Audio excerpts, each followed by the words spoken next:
We bring you one closer to your doorstep.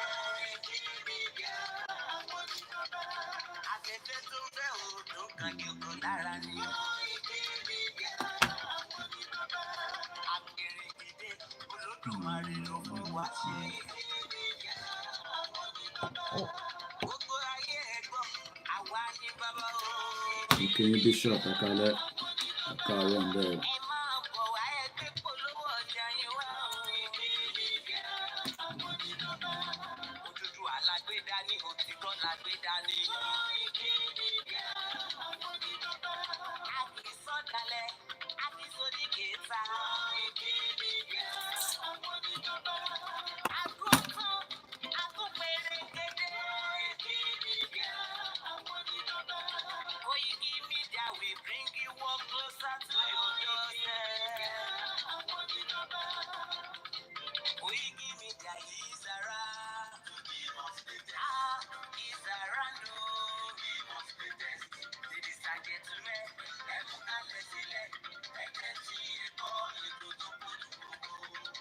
and gentlemen,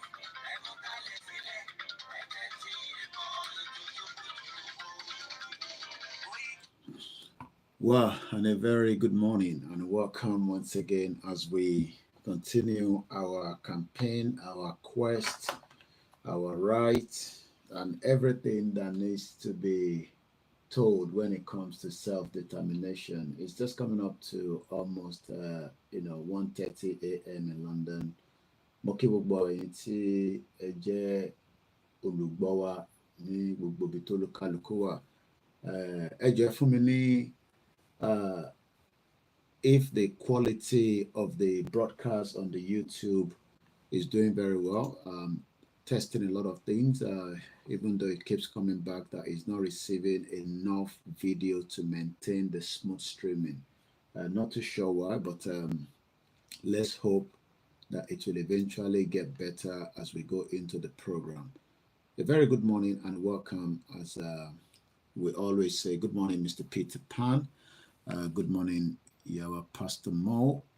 Good morning to Yorubas around the world and welcome once again into the broadcast. We still have a few more platforms to set up, so what we do, we just play more of our different intros, and this one will probably go like this. A lot of us have heard about this before, but it is never too late if we hear more of it as well, especially the Constitution. We got to focus more on the Constitution because many Nigerians do not even know why they want to go. The volume, okay, the volume is not coming out very well. Is that intense on here? The volume. A shock because she lot of doing. I can adjust the images. Chief Sunday Bowen. I think it's blocking a little bit of my own view as well. Many people need to follow us on all the different platforms so that you are not missing anything, especially a lot of things is happening, all the time. I want to bring Oloye. All right, I think I should bring Oloye towards this side so that Kama block Ojo Kabesi méjèèjì tí Fulani assassinate. Koikimedia lèmi jẹ́. I'm sure most of you knows that. I don't have to introduce myself. I need to know whether it's one person complaining about the volume. But for now, let's listen to this. It's very clear. We made a declaration saying that it's too late for restructuring in Nigeria. You will remember in 1962, there was a massive problem in Nigeria when Awolowo was arrested. Our people talked to us. There was crisis for over 4 years that led to the coup. There was a Yoruba meeting of elders called the Yoruba Leaders of Thought. We relented. The thing continued. Yoruba has continued to lose ground since that time. In 1993, there was the annulment of the June 12 election. the former Oni, spoke and said Yoruba should go ahead and conduct an election. We did. It led to nothing. The same thing happened 1998, just before the handover to the democratic elected government. Yoruba did not want to go for anything like Nigeria again. But then it failed. Look at where we are. Yoruba has been losing ground since 1914, and we are just tired. We are not for restructuring. It's too late for restructuring in Nigeria. It's too late for sovereign national conference. It's too late for resource control. What we want now is Oduduwa Republic. Okay. And we are very categorical about that. We have made that very clear. We have made declarations, and we are very serious about our demands. Every region just go to its own tent. Yoruba wants to be on its own because the problem that Yoruba has is Nigeria. Nigeria is the problem, is the impediment to Yoruba development. Is the impediment to Yoruba development. Without Nigeria, we won't be where we are. 1960, we were far ahead of South Korea and North Korea. We were far ahead of China even. We had television before France. We had radio before South Africa. Now look at where we are today. I think it's a shame that even any Yoruba man can be talking about restructuring at this point in time. What are we restructuring? This country that is already shot to pieces? Okay. I don't think that's what we want. But they are always talking about giving Nigeria a chance. The patience of Yoruba with Nigeria has come to an end. Moki Wugwale can say, good morning once again and welcome to the transmission. As we always say, there's still a lot to cover in terms of many of our people still believe in the Nigeria dream. And you can tell, especially when you see people like Femi Gbadabiamila, all these criminal politicians, and on integrity. He was chased out of America for stealing the money that belongs to somebody else. But in Nigeria, everything goes. I saw him. Motto tó fi ń ṣe campaign wọn ní Surulere. And many people came out to vote. So, so that's why we always say, I want you free business. You go to talk to your politician. If there's a need for you to complain about anything. I'm going to talk about that a little bit. I'm also running by article Kontimoka from Sahara Reporter.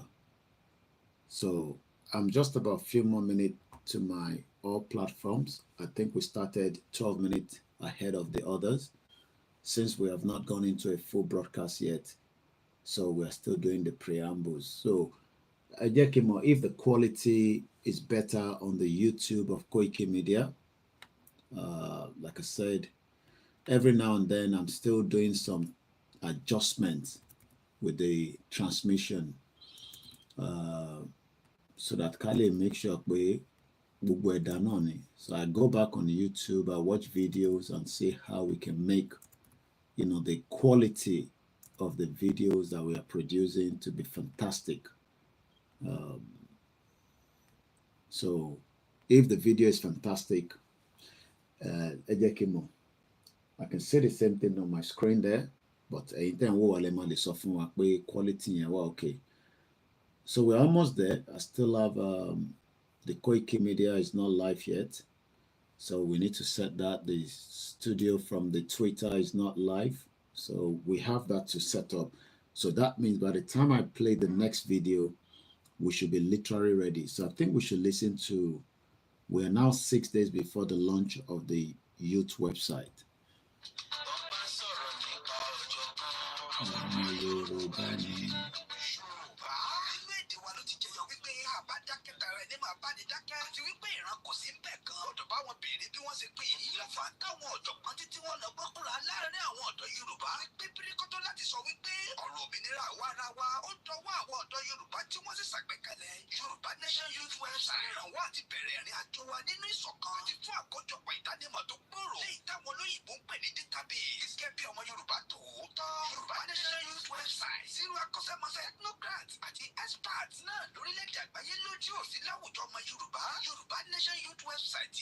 lọ́nà àrà ọ̀tọ̀ tí ó sì ní ìkọ́kọ́ ṣe pẹ̀lú ọ̀rọ̀ ẹ̀sìn ọjọ́ orí tàbí aṣíwájú téèyàn bá gbà fún. ṣé ẹ fẹ́ gbọ́ ìrìn àjò òmìnira yìí ò jì rárá ẹ̀ ní kò sì rújú nípa bí Yorùbá Youth Website ṣe ṣàgbékalẹ̀ àwọn ọ̀kan ọ̀jọ̀kan ètò àtẹ̀yẹlé ìta mọ̀ sí thematic framework tó fọ́rọ̀ ètò ìdánimọ̀ tó gbòòrò database gbogbo àwọn ọ̀dọ́ Yorùbá ó ti láǹfààní sí ìwé ìdánimọ̀ àwọn ọ̀dọ́ léyìí tó jẹ́ Yorùbá Nation Youth Identity lọ́kàtà bá ti forúkọ sílẹ̀ lórí ìtàkùn Yorùbá Youth Website. bẹ́ẹ̀ láti ní àwọn àlàkalẹ̀ àǹfààní mi àti àwọn ètò amáyédẹrùn gbogbo bíi empowerment iná ìmọ̀nàmọ́ná food bank ètò ọ̀gbìn àti bẹ́ẹ̀ bẹ́ẹ̀ lọ ló wà nínú àwọn àlàkalẹ̀ ètò wa gbogbo fún gbogbo àwọn ènìyàn wa nílẹ̀ Yorùbá kí gbogbo àwọn ètò yìí lè wá sí ìmúṣẹ. ọ̀sẹ̀ ẹ̀yìn náà kẹ́yìn náà wá darapọ̀ mọ́ wa gẹ́gẹ́ bí ojúlówó ọ̀dọ́ ọmọ Yorùbá níbikíbi tẹ́ ẹ bá wà lágbàáyé. fún ẹ̀kúnrẹ́rẹ́ àlàyé síwájú sí i kàn sí wa látòrí wẹ́bsáìtì wa www.yorubanationyouth.org. bákan náà ní ẹlẹ́gbẹ̀ẹ́ tàbí ká WhatsApp +1-803-846-1116 àti kẹ́pẹ́ +234-703-717-3355 tàbí +971-503-430-843. bákan náà ní ẹlẹ́gbẹ̀ẹ́ +971-525-261-442. Yorùbá Nation Youth Website ọ̀kan ní gbogbo wa pátápátá. So that is coming up on the 10th, Lagbara Allah, which is just 6 days from now. There will be the launching of the Yoruba Youth website. So we're looking forward to that, God's willing, and we hope that when that is out, I guess we're live now on all the other platforms. Yeah. So, nígbà tí ẹ bá máa fi jáde, we will be grateful for the great work of those behind it, especially Prophet Ologunlowa, kí Ọba Elédùmarè kó bá wa wà pẹ̀lú bàbá yẹn. Also, Moki Omeyo, Moki, many of our great team that are working tirelessly. Most of them are not on the social media like we are. So that means some of them, you might not see them physically. Moki Nti darapọ̀ mọ́ wa ní àwọn platforms wa. Church gan máa ń sọ pé kó bá wọn pín linky videos wọn. That means they need more people to come and watch their service. So táwa náà bá ní kẹ́ pín video, I think it's just to appreciate the work that we are doing. I might have decided pé mo fẹ́ lọ sùn, kò sí nǹkan kan tẹ́nìkan ní wọ́n á ṣe fún mi. Nobody's forcing me to come out. Mo kíyà mi káàbọ̀ sórí ètò. Nobody's forcing us to do what we are doing. We love what we're doing, and that's why we're doing it. I'm not hungry. Ebi ò pa mí.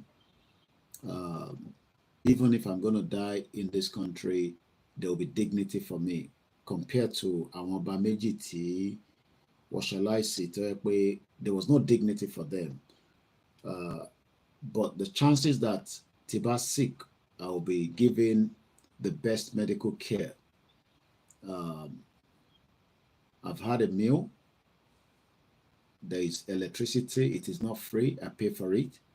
My internet cost me £53 or thereabouts. So Tiba mo £53 and lost equivalent of Naira owó ti di, so 53 times 1,850 lówó depending on ibi tó bá ti fẹ́ share.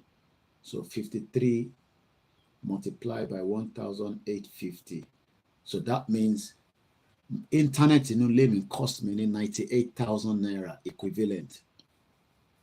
So you can see why, you know, in Nigeria àtàwàtàwà abroad. The difference is that I only make revenue here because I have to go and work. The wife and myself works. I mean, in Nigeria, if you're also doing very well, you can easily make that money and buy internet. But many of you cannot even afford a basic internet service. Moki Egbomi Simon O Adebisi, Moki Mr. Waris Jinadu. Some of you do not share the program because you're scared that maybe Teba share àwọn ọ̀rẹ́ yín, àwọn colleagues yín wá lè sọ pé ìwọ náà máa ń gbọ́ Koikimedia. But tó bá jẹ́ pé church program ó máa ń yá yín lára láti share. Tó bá jẹ́ pé ibi táwọn tó ń ṣe wàásù ti Mùsùlùmí, ó máa ń yá yín lára láti share. But irú àwọn eléyìí nísìnyí kò ń yá yín lára láti share because, reason best known to many of you. So, in Kokon Shawa, we are far away from Nigeria, but we are just concerned citizen of Yoruba indigenous people. Whether you like it or not, Nigeria is not going to hold as much as many of you are praying we could hold. For those that are still praying for Nigeria anyway. Some of us are not praying for Nigeria because it's a shito country. If you don't win program here, so you know about Muki our beauty, Amokwe, Muki Baba Bola Raji, Muki and Tati Darak Alori Mixela. So you know I point to you see if it a call so that key I will continue join us. I know many of you love my program, but you're not supporting the cause of what we are doing. Bia Eshinduro might take some time. Keto support. But my cookwe keep supporting to it may not share lots of different groups. So while we are doing that, in the next how many minutes later, I think we should play the anthem. We've done 20 minutes. So let's play the anthem and then we can start going into the program bit by bit. She quality and work lori Koikimedia YouTube. I'm doing some testing on that particular page. So I'm looking at the buy rate. I'm looking at the quality to see while I'm still waiting for my other machine, which is still with the engineer to come back. So Mofe will be able, I can use it permanently for the YouTube. Then I need an extra device from me. So I'm testing it. I might add the Facebook to it and see how it will hold. Let's listen to this. Lady. Kagbega.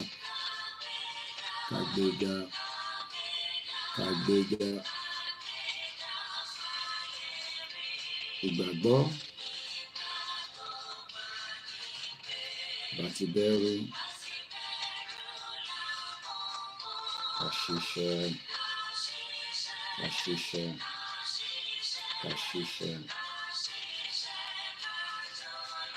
Ìṣọ̀kan. Ìkẹjẹ. Tẹ̀síwájú. Fọ̀pọ̀ ìró. Àtẹ̀yìn. Ọmọ Odùduwà. Ìsìpípò. Ìwọ ni ìmọ́lẹ̀ ògo adúláwọ̀. Àwa ni ìmọ́lẹ̀.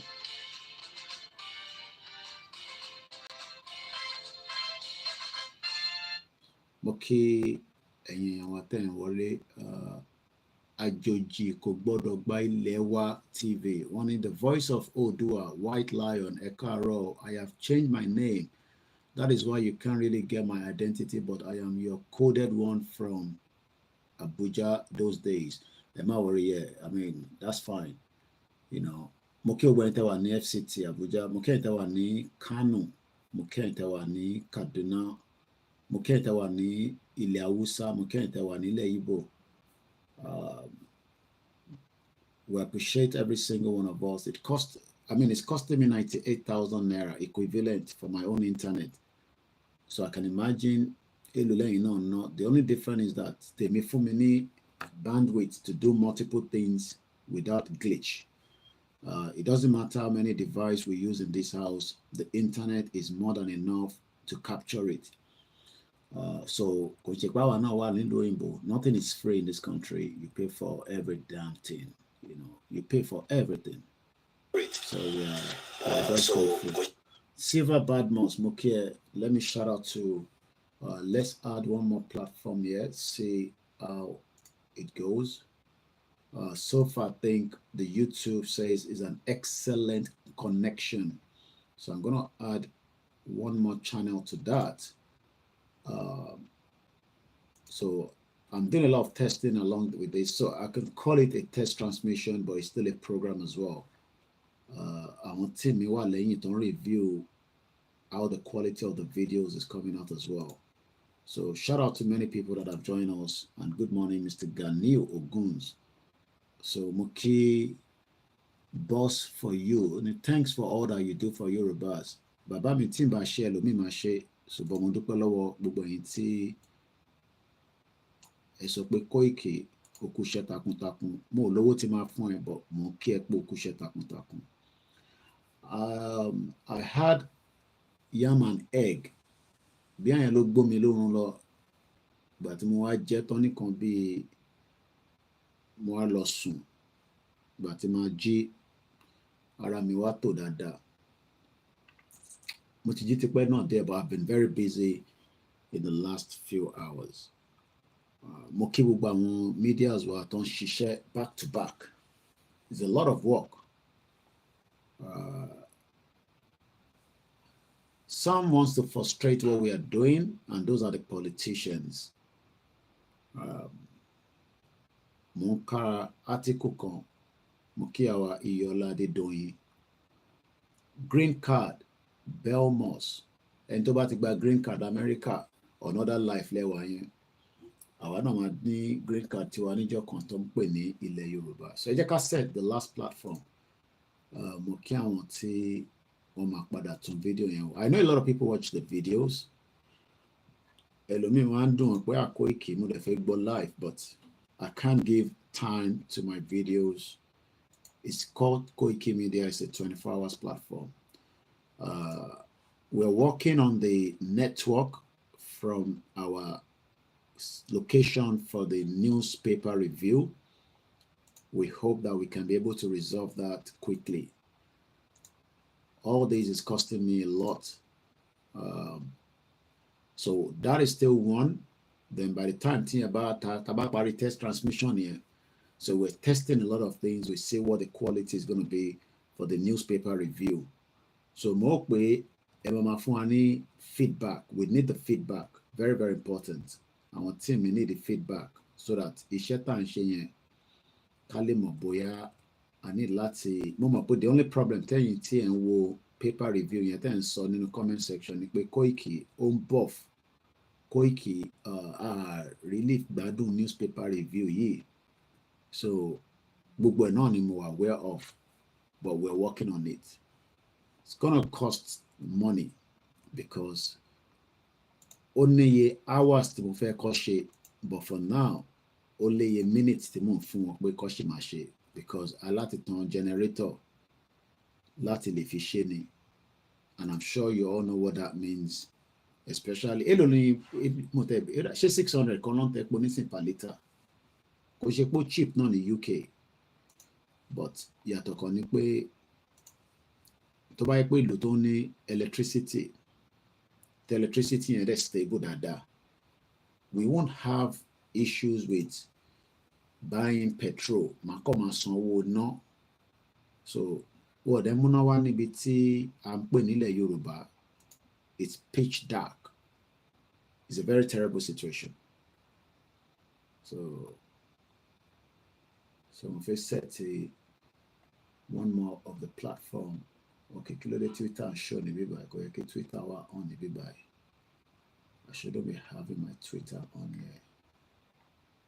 Since the I operate Twitter, so why am I getting the signal from here? So I need to stop this one. So I can stop it. So I need. Good morning. We're testing a lot of things. Even if it's gonna take time, we have already started that exit. Mo Belfast, Stormont, there's a lot of changes. I'll talk about that. 30 years ní our Northern Ireland ló fi bá UK jà. It was bloody. But nígbà tó di 1997, they had what they call the Good Friday Agreement. And today, there is still tension in Northern Ireland. Mo ń gbọ́ BBC report, the 10 o'clock news lálẹ́. But the good thing is that they fought to get their freedom. So most àwọn tó ń ṣe argue pé wàhálà tẹ́ ń ṣe yìí, ìgbìyànjú tẹ́ ń ṣe yìí, it's not going to make any impact. But we're not going to argue with them. What we're just going to do is we're going to continue to work hard on a daily basis. It's going to be very painful because time to yẹ soon, only time here, especially gbogbo different time. Moment to yẹ pé wọ́n wà lórí program yìí nísìnyí, they are 3 hours ahead of the time. Ó yẹ kó máa sùn. Moment to yẹ pé ẹ wà 1 hour because ẹni tẹ́ wà ní Nigeria, ẹni tí wà ní 3 o'clock. Àwọn tó wà ní America wà behind. Àwọn tó wà ní Australia ti wà ní about 12, 1 o'clock. Àwọn tó wà ní China wọ́n ti wà lọ́sàn. So we're all operating different time zones. This is his time to be sleeping. But we are here now still talking about the future of the Yoruba people in what is called Nigeria today. Nigeria is a great country. At some point, it was a great country. But what makes it not to be great is because the real owner, we did not know that our identity was changed in 1914 fraudulent amalgamation. We didn't know that. So, nígbà kan bó ṣe ń play African Cup nation yẹn, I'll be so excited. Ṣé mo pé mo tẹ̀ really follow ẹ̀? Kò ń ṣe pé mo mọ̀ pé wọ́n play ẹ̀, but my spirit is not even connected to it anymore because I see that it's a fraud, and I'll tell you how. UK bá fẹ́ lọ play any tournament, and I'm using the word United Kingdom. Àwọn mẹ́ta ló máa lọ. 3 countries ló ń lọ. England máa lọ, Wales máa lọ, àti Scotland. 3 countries represent in any tournament. So why then do we have to be celebrating Nigeria going to play in African Cup nation or World Cup qualifying when literally, we should have 3 countries representing Nigeria in that tournament? So you can see that we have literally, we've been defrauded. So when some of you are celebrating Nigeria play Angola and they won the game, I'm asking, what is it to celebrate? I mean, yes, I saw Tony Elumelu, Elumelu, celebrating Nigeria. Yes, people like that can celebrate because they are still part of the reason why Nigeria is where it is. But for an average Nigerian still thinking that celebrating the African Nations Cup, for me, maybe at some point, Katomo, the World Cup of 1996, all those things. But now that I've had a better understanding of the fraud, because countries like United Kingdom is represented by 3 countries. Ṣé àwọn better jù àwa lọ ni? They're not better than us. But what they've done is the same UK, the same United Kingdom, Easy Moke Miami, the same UK defrauded us of our own right. They gave us a false identity. They told us lies for a very long time. Those lies is what we are working now to debunk, but we are still having issues with many Nigerians that are now even saying that our lamparo. I mean, How does it add up that people that are meant to be in support of the fraud that the amalgamation has done on us are now calling us that our going to defraud the Nigeria by asking for our right to self-determination? So you can see that there's going to be a lot of education to change the storyline. Maybe I should rewind that bit for us. Màdé fi sọ ní Yorùbá torí Yorùbá máa ń dùn lẹ́nu. À ń polongo pé wọ́n ti defraud wa for the last 110 years. Àwọn kan wá tún wá ń sọ fáwa pé no, àwa là ń defraud wọn because àwa là ń fẹ́ dá wàhálà sílẹ̀ nínú Nàìjíríà. I wonder pé ṣó add up ṣá. Àwa gangan ni à ń try láti change in tí àwọn òyìnbó ṣe fún wa.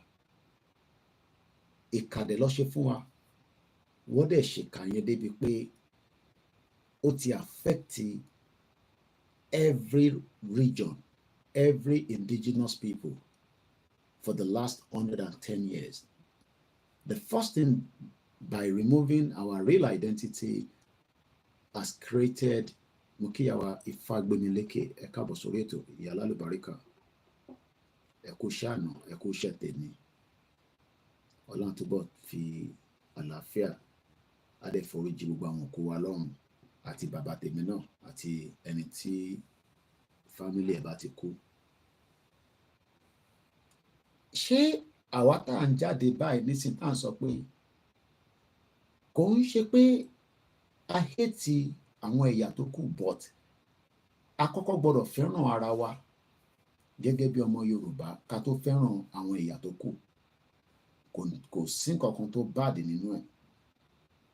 Àwa jẹ́ kó yá ọ̀pọ̀lọpọ̀ àwọn èèyàn pé in tí Britain ṣe fún wa ni pé wọ́n create a false narrative.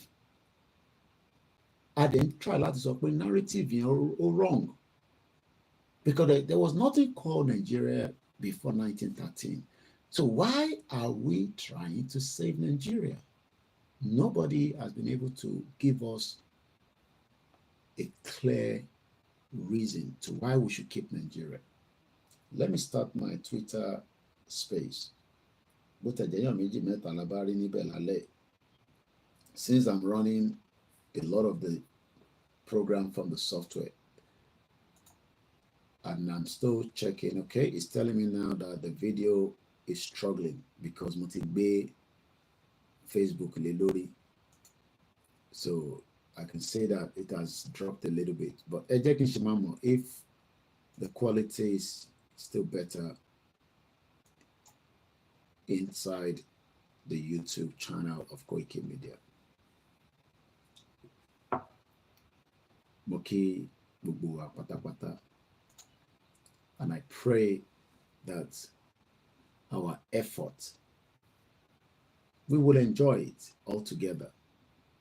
It's just a matter of time.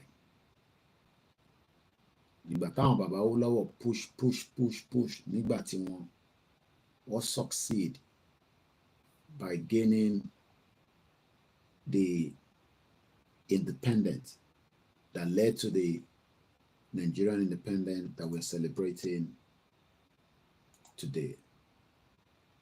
So àwa náà máa ṣe ní time láti enjoy Yoruba nation as a country, even though some might argue that ọ̀rọ̀ tẹ́ ń ṣe yìí kò ní wáyé in the next 10-30 years.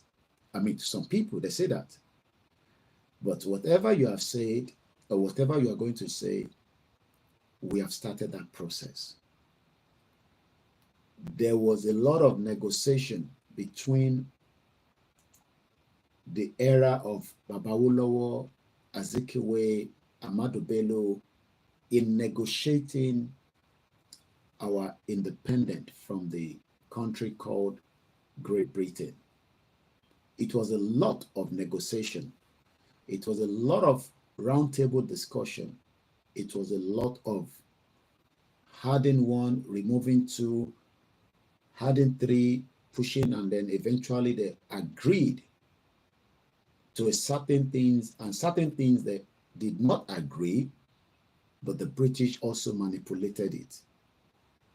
And one of what they manipulated was giving us the false hope from the first ever election in Nigeria in 1959.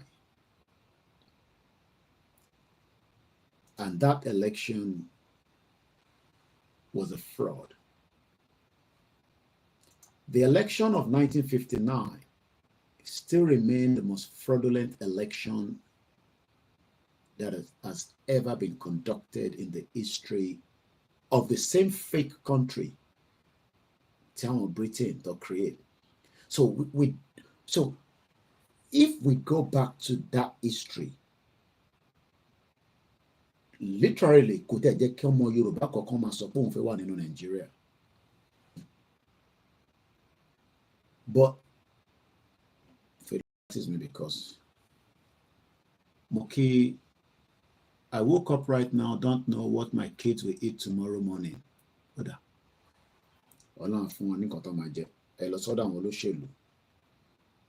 will do what they can do. I want to share freebies, maybe, but it would have been nice if I can support, but I don't do freebies. I don't even have the money to do freebies anyway. What Britain did is more than enough for us to it's more than enough for us to say to Britain that our relationship with lẹ́yìn gan lọ́jọ́ iwájú probability wa pò lè nìkan má, but àfi sọ yẹn because it's a open market. It's a big open market.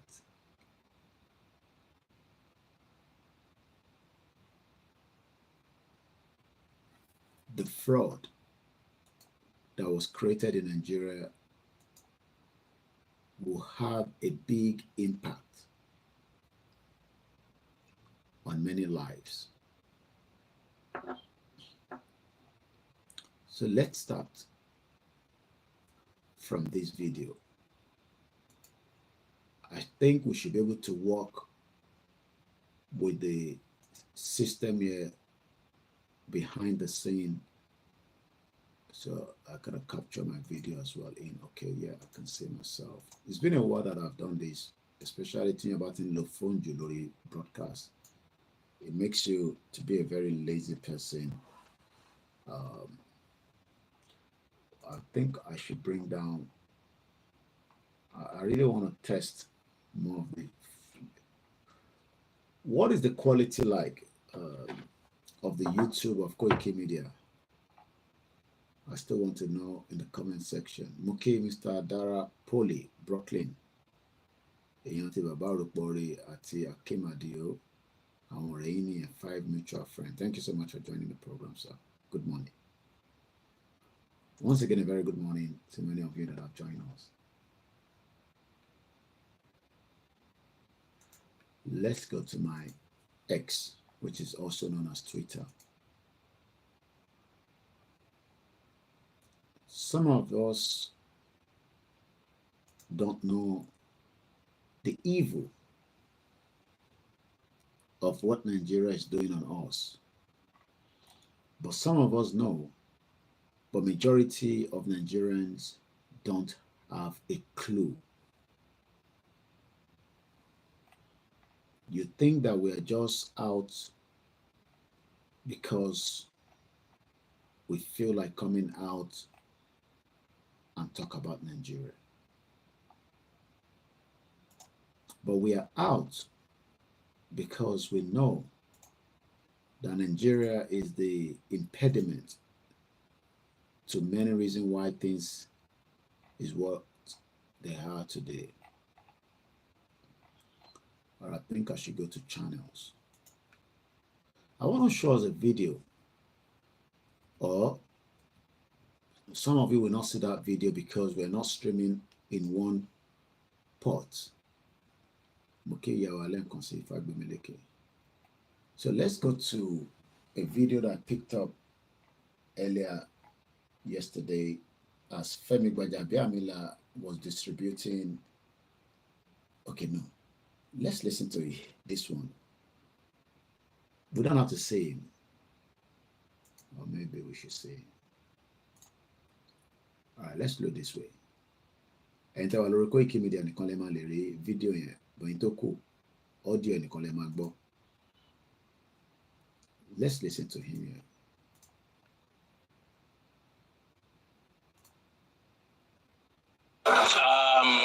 It was surreal, like I said. It was interesting. It was a happy moment for me. It was different in the sense that prior to now, I had always come here in the last 6-7 elections to vote for myself as a member of the House of Representatives. For the first time, I'm coming around to vote for somebody else. So it's a mixture of feelings, a potpourri of feelings. But I'm happy that we're voting for a candidate who I know, a candidate who has pedigree, a candidate who's committed, a candidate who's people focused, and I believe Fuad Lagoda will do well taking over that stage from him. Mr. President, who I talk to on the daily, has no other thing in his mind than how to address the issue of insecurity and the economic hardship. Now, that's very important. He has his gaze fixed on that, on solving that problem. He made a lot of ground.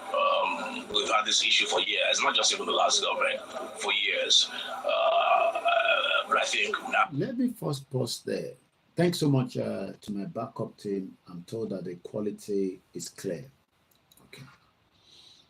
We've been listening to Femi Gbajabiamila, the Chief of Staff to Tinubu, the current President of the Federal Republic of Nigeria. Ó ń sọ̀rọ̀ bí ẹni tó ní kankan ní gọ́lọ̀gọ́lọ̀.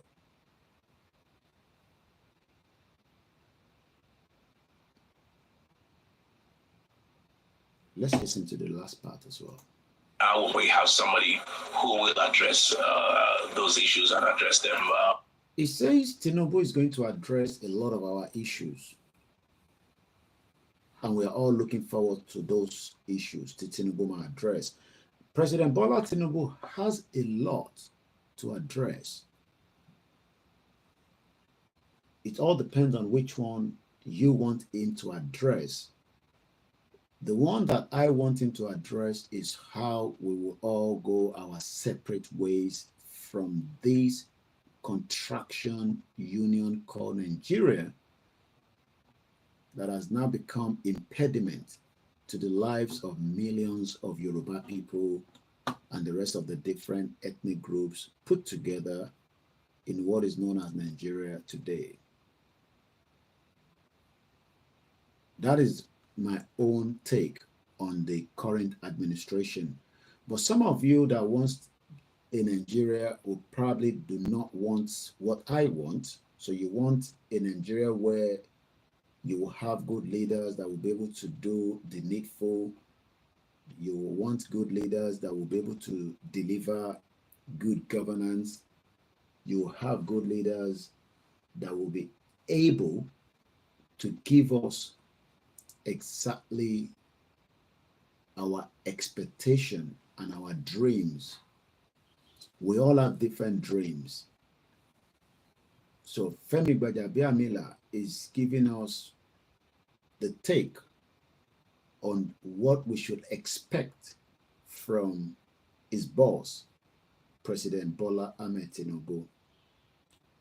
But I'm sure we had the same thing from Femi Adesina. No, let me not even use Femi Adesina. Let's use, who was the chief of staff to Buhari? Well, I think it was this guy from Kwara State, the former chief of staff to Buhari, Gambari. So, oh, where's the video now? Oh, all right, let's go back and look for the video channel study. So, Gbajabiamila, the former speaker, is just saying exactly what he wants you to hear that will keep your spirit alive. These are very, very smart criminal politicians. And please don't tell me it's not, because Gbajabiamila, from record that he cannot dispute, lives in abroad, just like I am presently living abroad. And I'm sure in the near future, some of you will still want to dig around people like us to see if we have one kind of baggage that can be used against us either today, which you've not found, because some of you are looking for it every day. I know some of you are digging.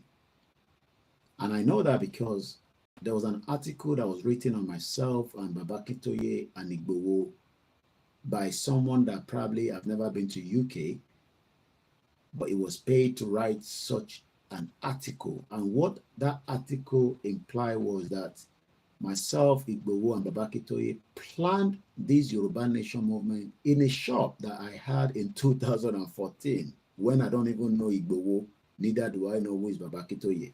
Not that they were not existing, but I didn't even know them. So any echo article, but where the person got it wrong, he went to pick my shop where I was doing my own computer repairs, trying to live my own life in UK, doing the little I can do to people in Nigeria. And when I read the whole article, I just knew that this person had never been to UK, because if he has been to UK and you are saying that I and Babakitoye planned and so many other things that he wrote, I can't remember the article, but it's already in my archive because I saved it. These are paid brown envelope journalists that probably maybe Gbajabiamila is also telling to write article on us. Gbajabiamila, as you can see him right there, is a criminal, okay? A pure criminal that took money that did not belong to him. I'm just giving you his background a little bit, okay? So if you see him talking like this, these are how criminal politicians speak. Like Wiki. You know. These are criminals. Ogbologbo criminal. Ogbologbo criminal ni Gbajabiamila tenri. He was a lawyer, or whatever he called himself, in the US. I've had a car accident in this country, not a fatal one. Just somebody bashed my car. Bass. At a bole. You don't bash my car. We don't fight in this country because insurance covers everything. I looked at the car. I had my family in the vehicle. I called the police. The police came. We exchanged documents. And I believe within a year or thereabout, I got a paycheck. Not just for my vehicle that was damaged, but also because of some other things that occurred to the health of myself and my family in the vehicle. So we were paid good amount of money, I can tell you that, but I don't give you the figure. Now, imagine that the lawyer that was doing the bidding between myself and the other insurance company got my paycheck, which was X amount of money. Mokon saw how Gbajabiamila became a criminal in America. He eventually took money on behalf of a client. You guys at home don't know what you're dealing with. You're dealing with criminals that have now become so powerful that if Gbajabiamila have what it takes,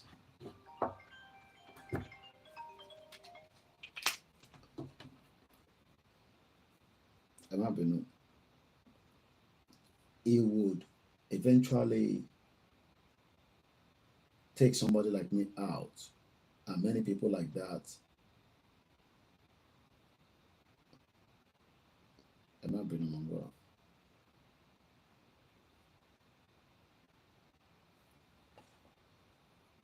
Oh, okay, sorry. Oh, okay, Mabinu. I'm just told that there's no audio. I didn't even look at that. And I've been speaking for probably some few minutes. Mabinu, I've just been told that there was no audio in the broadcast. Ojito Jonathan at the software, so get used to that. Thanks so much. The audio is back now. I was talking about Femi Gbajabiamila that took money. See the reason why I have to. I was looking at there, but I didn't see any comment that says no audio. I didn't pick it on time. So Femi Gbajabiamila ó gbé owó olówó l'Amẹ́ríkà, ó gbé wá sí Nàìjíríà, ó wá fi contest election, and we all know what happened after that. He has paid the money back, but I believe he doesn't care because he's never going to practice anyway in America. In Tolema practice, they're good at it. Only little in the politics of Eba, Amala, Begiri, the politics of distributing 200 naira exercise book. We will watch the video, but some of you that wants to watch the video, you'll have to go on the Koikimedia to watch it, because that is where the streaming of the video is coming from. And the video is courtesy of channels for educational purpose on our own platform. Many Yoruba people, Leni, you are putting your anger on the wrong people. Our anger should be collective. Our anger should go straight to those that do not want us to have a better life. Who are those we're talking about? That is the politicians in Yoruba land that have now used their power to subdue us, because for them, we are nothing. So let's go back and listen a little bit more as we continue in the program.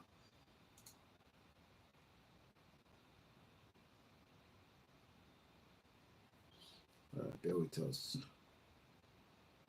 It's a bit of delay, something.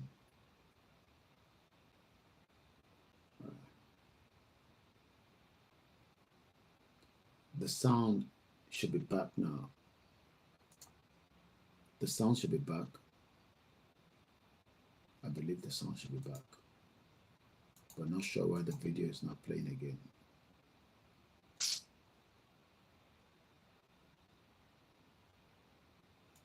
All right, if it doesn't play, we'll just leave it. Let's see if we can find the next video.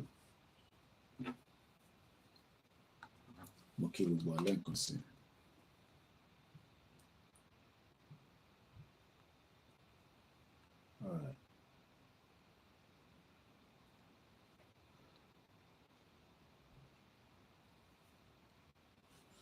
All right. Are we still having problem with the audio from the YouTube? Mic check. Mic check. There might be no. Okay, it is back. All right, I want to talk about that. All right, thanks so much. All right. Thanks so much, YouTube. It might be no like we lost the audio. Especially, I've not streamed on the software like this for a while. Like I said, solving that problem. He made a lot of ground. We've had this issue for years, not just even the last government. And I agree with him to some point there. Look, we can sit here and blame Jagaban. Jagaban Koloda problem Nigeria Sile. The problem has been there for a very long time.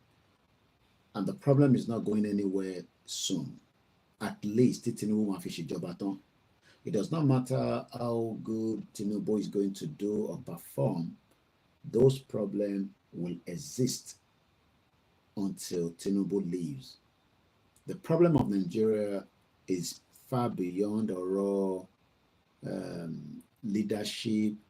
The problem of Nigeria is all the fraud created, the deceit, the illusion, the lies, the faulty foundation that the British created and gave everybody to go and deal with. I mean, the British are very smart people. I'm talking about the British Empire, the colonialists. They're very smart. Give us this and take this one. The major one that took it from us and they gave us Nigeria to go and play with. And we have been playing with Nigeria for 110 years. We've been playing with Nigeria for 63 years. So we can now see how we all play with Nigeria. Some, as we speak right now, they play with Nigeria in the football. They're watching African Nations Cup. Some are there, trying to manipulate. Some are there through religion. Some are there through lies and deceit. So all these bags of different things they give to us to go and work with. And we have been working with it. So we are now looking for solution. And part of the solution, you will see people that will write fantastic article. And you will ask yourself, okay, after this article, what next? Nothing. And we will read one of that from a brother that is called Farouk Perogi. I'm going to tell you what he wrote on Sahara Reporter yesterday. And the headline says, Tinubu, Nigeria is sinking and the streets are full of tears.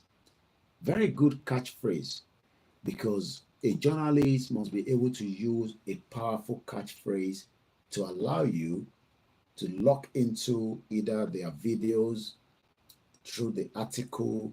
So headline is very, very important. But for me, it's nothing, because as much as you can have different headlines, especially like what we are doing right now, people put all kind of different headlines so that you can come and watch that video.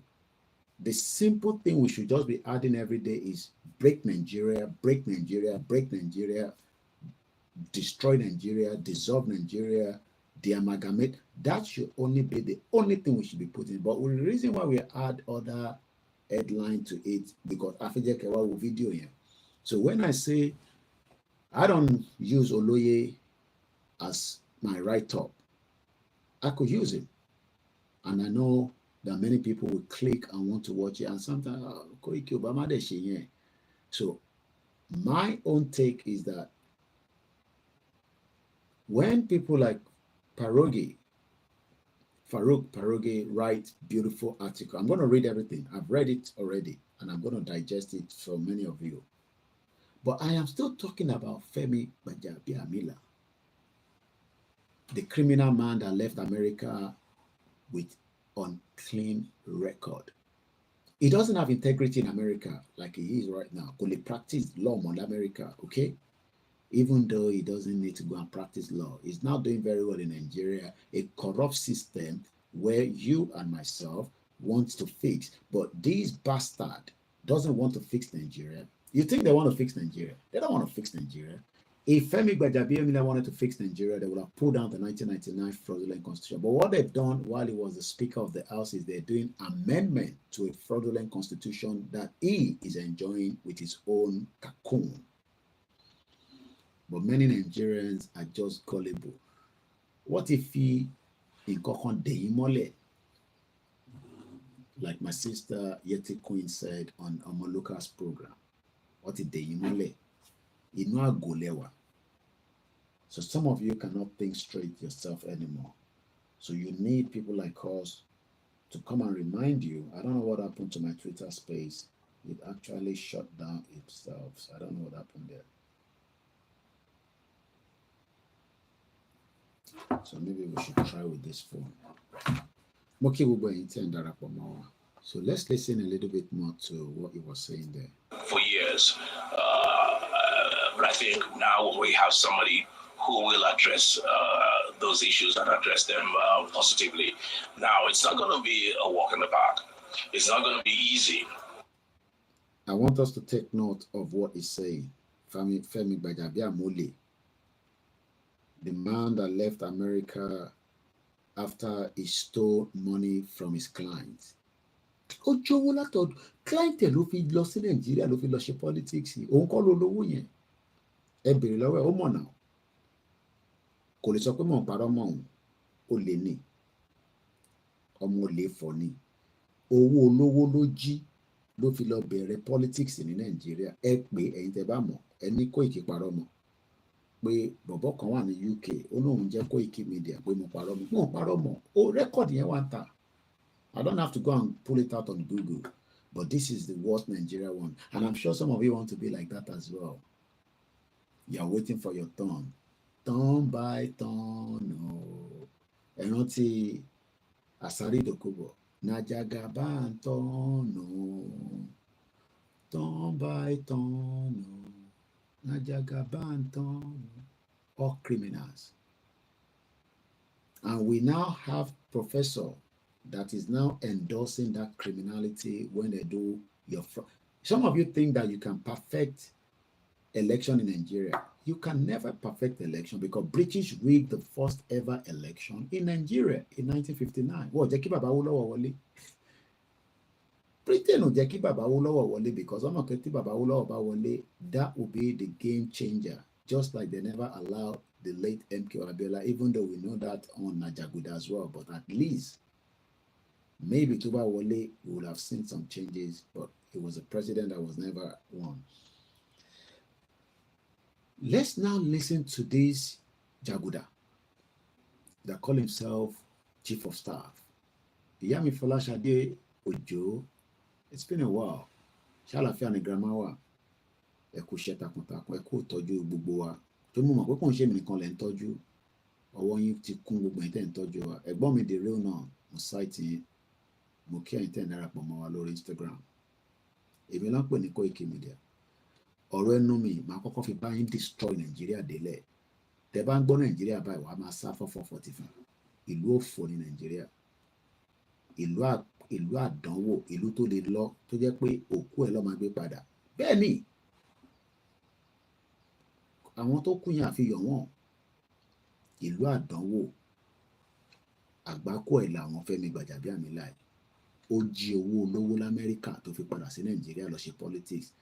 The same thing ní Ikekere Madu kẹ́kẹ́kẹ́kẹ́kẹ́ Ikekere Madu kẹ́ èyàn lè Ikekere Madu tó máa fi parí election Tinubu ní the next 8 years kò tí ì di padà sí Nàìjíríà àti lọ́kẹ̀ sínú prison bíbá torí pé ó ṣàṣemáṣe. Dezani à ń padà ní court èmi àti ẹ̀ ní next year kọ́lọ́n kò ṣọ́ wa. November ló ń bọ̀ ní court ní 2025. Dezani Alison Madueke. Kò wá ń ṣe pé ìlú tó ń bá wọn fa wàhálà yìí náà clean. Ó lè gbé, ó lè gbà. Èmi àti Wàlátà olórí ẹbí ń sọ̀rọ̀ níjọ́ Friday tó wá sọ́dọ̀ mi. Àwa ń sọ̀rọ̀ débi owó crude oil. Ṣẹ́rẹ́ ìtẹ́ wọn Nàìjíríà. Èmi ni máa ṣàlàyé fún yín níwọ̀nba tí mo mọ̀. Ṣé rí Nàìjíríà tẹ́ ń rí yẹn? Kò sí owó epo crude oil tó ń tà tí ìlú yìí tí kò mọ̀ nípa ẹ̀. Crude oil tí wọ́n ń tà, mo fún yín ní breakdown yẹn. Ẹ rántí, èèyàn mélòó ló rántí? Ẹ kúkú ń kọ̀ kọ̀ọ̀kan sílẹ̀. Mo mọ̀ bẹ́ẹ̀ ṣe ń pass gan nínú exam. A dẹ̀ máa ṣe exam láìpẹ́. Ẹ ti gbàgbé 38 countries. Ìyẹn làwa ṣe máa ń kọ sílẹ̀ torí mo ní láti tún lọ máa ṣe ibi tí mo ti mú. 38 kódà mo ṣe audio ẹ̀ síta. Èèyàn mélòó ló bá audio yẹn pàdé? Ṣé pín fáwọn family yín nílé? Pé ṣé o gbọ́n tí Koiki sọ 38 countries ni a bá ṣòwò. Owó kí la bá wọn ṣe? Owó àtẹ̀pọ̀ fún wọn tó ń pè ní crude oil. Ani tó pọ̀ lóòótọ́ la ṣe ń tà torí pé ẹ̀rí pòun náà ló pọ̀ táwa fi mú bí omi. òun ló wá di pé wọ́n àárín kankan fi ṣe ní Nàìjíríà débi pé ẹlòmíì ò lè gbé mọ́tò ẹ̀ jáde lénìí. Mo kí bàbá mi Waris Jinadu, Yoruba Nationalist Civil Studies, Amade Stonmont ní Northern Ireland nínú ètò yìí. I'll see how far I can go. Mo kí mánéjà mi tó wà lẹ́yìn ẹ kú iṣẹ́ takuntakun. I'm just trying to take it one at a time. Àpégbà mi máa ń wá pẹ̀lú rush. Tí bá ti wọṣọ sójà rush nìyẹn. Irú ilé báyìí ètò tí mo fi jẹ́ kẹ́ gbọ́ kájọ máa mú mi sí èyí tẹ̀ mú Guinness. Mo rí Guinness nínú home bargain. Mo ṣe fídíò yẹn tí wà lórí short videos mi lórí Koikimedia. £3.18 ní Guinness bottle ẹyọ kan. 38 countries la tẹ̀pọ̀ fún ní 2021 crude oil. Ṣé mọ̀ pé each of owó kọ̀ọ̀kan tá a dárúkọ, India ló ra epo tó pọ̀ jù lọ́wọ́ wa at $8.1 billion. I have multiple cameras, so ojú mi lè máa lọ báyìí kẹ máa pé ṣé bọ̀bọ̀ ṣojú ń du bọ̀bọ̀ yìí ni kò ríran. No, mo ríran bàjẹ́. Èlé wà ń bí, èlé wà ń bí, èlé wà ń bí, èlé wà ń bí báyìí. Very soon gbogbo ẹ̀ máa sójú kan à ń ṣiṣẹ́ lé lórí. Especially mo fẹ́ wò tí èlé tá à ń lò lọ lálẹ́ yìí. Mo kíyà mi First Bank ó tọ́jọ́ mẹ́ta mọ́ mi. Òtútù àbáyín lára mọ́, mo mọ̀ pé kò easy. Gba àwọn ìlú yẹn, ìlú tẹ́yìn wà yẹn, ìlú tó tutù lọ ni. Mo kí àwọn Biafra.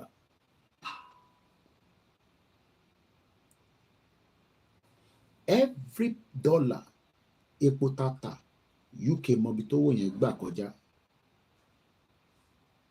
Ẹ gbọ́ mi dáadáa. Ẹ mọ̀ pé Sanusi ní níbo ni gbogbo dọ́là wà, owó epo tá ń tà. Èmi wá ń sọ fún ẹ̀yin ọmọ Yorùbá àtẹ̀yin ọmọ Nàìjíríà pé gbogbo dọ́là epo tata láti 2021 ní o, láti ẹ̀yìn ní o, títí di wákàtí UK mọbi tí owó yẹn tó ń gbà kọjá. Every dollar. That is where they are very good at. Ẹ̀gbọ́n kan tí mo sọ dáadáa o. Every dollar. Ó dà ẹ máa ń like practical. Ẹ jẹ́ ń gbéwèé mi jáde. Ibi báyìí ni dọ́là wá wà. Every dollar. Kò ń ṣe pounds o, cause pounds kọ́ la fi ń ṣe business epo. Ẹ jẹ́ àfowó Nàìjíríà sẹ́gbẹ̀ẹ́. Every $1, as you can see like this, of the crude oil sales in Nigeria to India, Spain, France, Netherlands, Germany, Portugal, Indonesia, Italy, Poland, Singapore, Thailand, China, Canada, UK, Switzerland, Turkey, US, Cote d'Ivoire, Brazil, Uruguay, Peru, Chile, Australia, Togo, Senegal, Ghana, Czech, Sweden, Gibraltar, Denmark, Belgium, Greece, Brunei, Malaysia, South Korea, Chinese Taipei, Israel, United Arab Emirates. Every of those dollars of the crude oil sales goes through a channel that the UK government knows about. The question then is, why is this money not getting back to Nigeria for the developmental, the good governance, the good road project, the welfare, the education, the youth, the farmers, the good buildings that we see abroad? Baba mi wari jina doing the petrodollar. Where is the petro naira? We now know where the dollar goes to. But by the time it gets back, some of them get back to Nigeria, but not everything. Maybe half of it. We now end up having these in our own central bank. This is what Tinubu is trying to look for now. Owó tó ń wọlé through NNPCL. because it's now a limited company. Only God knows how many people have shares in that. Share not only shares in NNPCL. How many people have shares in it? Now, where is the naira? Baba mi Akinwumi, yes, where is the dollar? Because everybody is looking for the dollar, but we don't need to look for the dollar because we have the crude oil sales that give us dollar. So, and then we convert that dollar, it gives us naira. The question now is, where is the dollar? Maybe we should ask Bajabia Mole 419, criminal, telling me now that Tinubu did not create all the problems. We agree. Okay, I agree with you on that. I'm not here to say Tinubu created all the problem, but it was part of those that brought in Buhari that destroyed the economy of Nigeria for 8 years. So let's go back and listen to Femi Gbajabiamile. But what is important that we all come together as Nigerians. Kò ní dá fún bàbá ẹ̀. Ẹ bá ń sọ pé kò ní dá fáwọn tó bí. We should come together as Nigerians. Àwọn àtàwọn wo lọ́jọ́ ń sọ yẹn? You see how they are criminals. They are criminals. We should all come together as one Nigeria. There is nothing called Nigeria, olórí burúkú. You know, Femi Gbajabiamila knows that there's nothing called one Nigeria. But the idiot, gullible people in Surulere that tell pé ẹ̀yin àgbẹ̀ nínú ilé tí ẹ kọ́ tó ti kọ́ láti only God knows. Àwọn ilé tí ẹ kọ́ ti dàwó. Most of those houses igbó lẹ̀ ń tà nínú bẹ̀. Ẹ̀ṣẹ̀ mo rí yín ni. Igbó lẹ̀ ń tà ní gbogbo ṣítà. Nothing works in Surulere. Even ibi tó sọ pé òun jẹ́ constituency. Ẹ lọ bí àwọn tó wà níbẹ̀. Ẹ máa rí ìwé tó ń pín nísìn. Ẹ máa rí fídíò yẹn. Ẹ pò ti tójọ́ mẹ́ta tí mo ti ṣe. Ṣé ó rà pé YouTube yẹn clear mi gan gbádùn ẹ̀? Ó rà pé ó clear dáadáa. Ẹ bá comment ẹ̀yin tẹ́ ń wò mí lórí TV. Easy ṣó ti wọlé ẹ̀gbọ́n mi. Ṣé YouTube yẹn clear dáadáa lórí Koikimedia? Ẹ jẹ́ lọ tètè wò lórí Koikimedia. Ó dà pé àmọ́ á mú ti backup channel náà lọ sínú ẹ̀. Mo fi kọ́kọ́ test it alẹ́ yìí náà because mo tún lọ wo YouTube video. The quality of why we should not be get even tá a bá tẹ̀ ní laptop tó dáa ṣáṣe lè manage later ní títí tọ́lọ́ máa fi pèsè mí. Àkókò ti pariwo fún wa lówó ẹ̀dáwó. Kò ń ṣorí fóònù mo sọ just reason the one on the software which is the Koikimedia. Ìtẹ́yìn tí ń wo yẹn is the backup channel which is the WD76. Ultimate TV ṣe sọ pé ó clear bàjẹ́ Aziz Easy sọ pé ó nice ó dẹ̀ clear okay ẹ ṣé gan ni. Ẹ̀yin tẹ́ wà lórí Facebook ẹ má bínú àtẹ̀yin tẹ́ wà lórí Instagram tàbá ti get gbogbo ẹ̀ right then Instagram ẹ mọ̀ pé tẹ́lẹ̀ a máa ń show yín ní screen yẹn níwájú ni a sì lórí TikTok mọ́ àwọn yẹn ti yẹ wá kúrò. Let's take it back for few seconds. Ẹ̀gbọ́n kan tó sọ ń bíbá. Those issues and address them positively. Now, it's not going to be a walk in the park. It's not going to be easy. Ìta tí ń gbọ́ tẹ́lẹ̀ náà nìyẹn. Ẹ mọ̀ pé nǹkan tí Buhari náà sọ fún wa nìyẹn, òun àti Shortman Devil. Okay. Ṣé tẹ mọ̀ pé nígbà tí Buhari wà ń bẹ̀ ní 2021 àbí? Gbogbo petrodollar owó ń bolo wà. Yeah, Buhari was the one in president in 2021. Okay, ó clear lórí YouTube. Ẹ ṣé gan ni Tokyo 778. Ó yẹ kí n kọ Buhari sí bíbá ẹni o. Ń bọ̀, pẹ́ẹ́nì mi dà. Buhari was the president in 2021. Ṣé bàbá tíyàwó mi bá fẹ́ wá mi nínú ilé ló máa ń ní ṣé bàbá. Mo ní mo fẹ́ gbórúkọ yẹn mọ́ nínú ilé. Ṣé bàbá ló wà níbẹ̀? Ṣé bàbá 2021 níbo ló kó gbogbo owó dọ́là sí? Chai, ó ti jẹ́ Nàìjíríà run. Èmi àti wá ń jà. Àwọn ò rí petrodollar nísìn. Àrówó gas. Ṣé mọ̀ pé owó yẹn ló yẹ kí gbogbo àná máa gbádùn ká máa jẹ ká máa gbádùn ká máa yọ̀tọ̀ mi ká máa look fresh. Kí nǹkan kan má ṣe wá. Okay. Ibo ló ti ń sọ pé audio low. The audio is very low. Okay. Kò jẹ́ kó low. Kí ló wá fà? Shortman devil. Son got busted for money laundering in the UK. Where is it? Then add the mic yẹn mo bóyá I make any difference. Kò má tó wá lọ dá gbogbo ẹ̀rù lálẹ́. A sì máa upgrade. Àìtí ìrówó fi upgrade ni. Ẹ mọ̀ pé the other kìíní tí mo lò yìí kò lọ dragon. Alienware yẹn. Ìgbìmọ̀ tí ọdẹ mic wá wà. Ẹ jẹ́ ká connect ilé mu. So ẹ fún mi ní heads up bí sound ẹ bá ṣì ń jáde lórí Koiki tí bá ní YouTube mo ń specify because 2 YouTube là ń run. It has to be the Koikimedia YouTube. So ẹ jẹ́ kí n mọ̀ tí audio yẹn bá jáde dáadáa. Let me be sure that I'm still hearing myself. So let me see audio we're going to load properties. Okay, ó ti pick external one tí mò ń lò so ẹ jẹ́ kí n mọ̀ tó bá ń pick dáadáa. Then it just reason very heartless people. Buhari government did exactly what they did during Shagari. All right, let's move swiftly because of our time.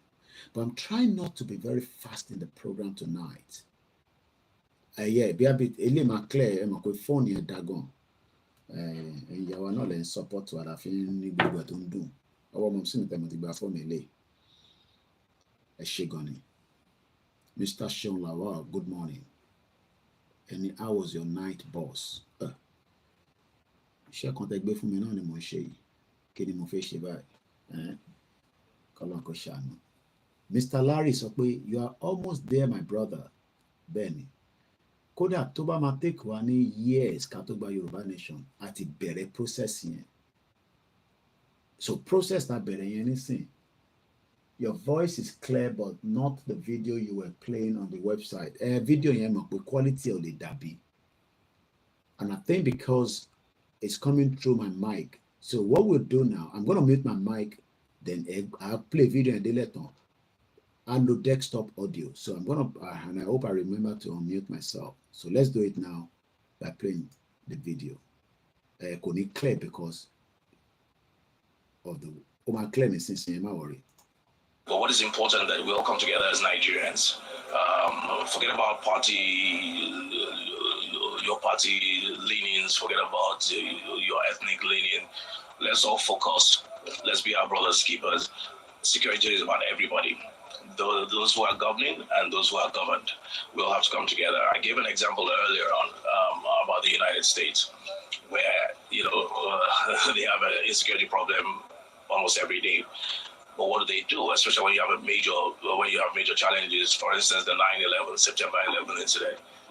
There was no Republican, Democrat, Independent. There was nothing like that. They all came together in the name of America and supported George Bush at the time. They supported the government. They gave him all the encouragement that he needed.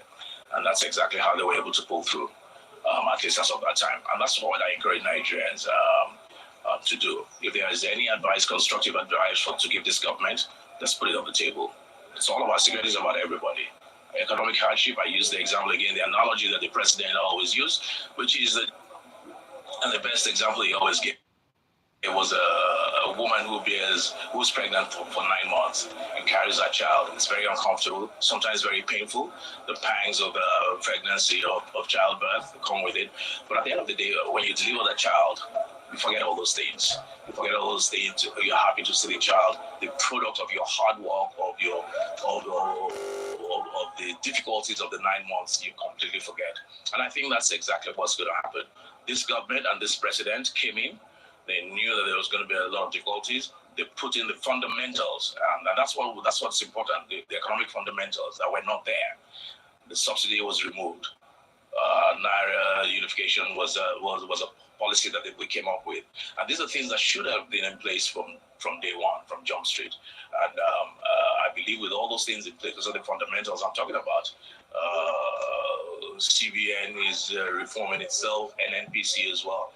So those things, once those things are in place, then we begin to reap the benefits of those fundamentals being placed. Well, for as long as you don't have those fundamentals. Yeah, sort of be Americana.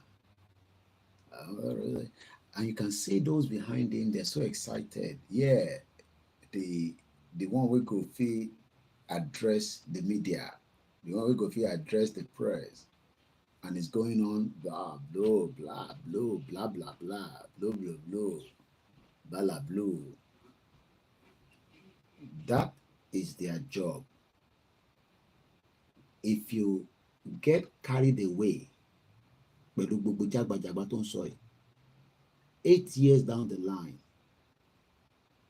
their own will be worse than Buhari. Let's even pray that they get it right. Do you think that Femi Gbajabiamila will now be used as the incoming vice president in 2031, while the northerner will become the president? So Puboton Soyi is a waste of time and energy for the future of our Yoruba. But Puboton Sonisi is for the future of himself and all those cronies. You can see all those faces behind. You can see that he's addressing us. He's putting on glasses. Criminals. Because what if they carry you look, baby, let me address you by listening. You can see me. These are meant to be the same, but they don't put shaded glasses. Okay, let me do it this way. Tell me how you feel after I put on this. And be honest, please. You know, honest for me. You might not see Femi Gbajabiamila, but this is me now. How do you feel like this? If I come in every day, not that I have eyesight problem, and every day during my broadcast at the address like this, how do you think you're gonna feel? And I want us to be honest, put it in the comment section. I would not take it as anything. I'll just take it as the truth from you. If I come out every day with these shaded glasses, how do you feel? Are you going to be comfortable? Or you probably say, okay, if I you look like a gangster. And I want us to be honest in the comment section. I won't take it personal, please. I want us to put something out there. I can still read the comment. This is how Femi Gbajabiamila is addressing Nigerians in his shaded dark glasses.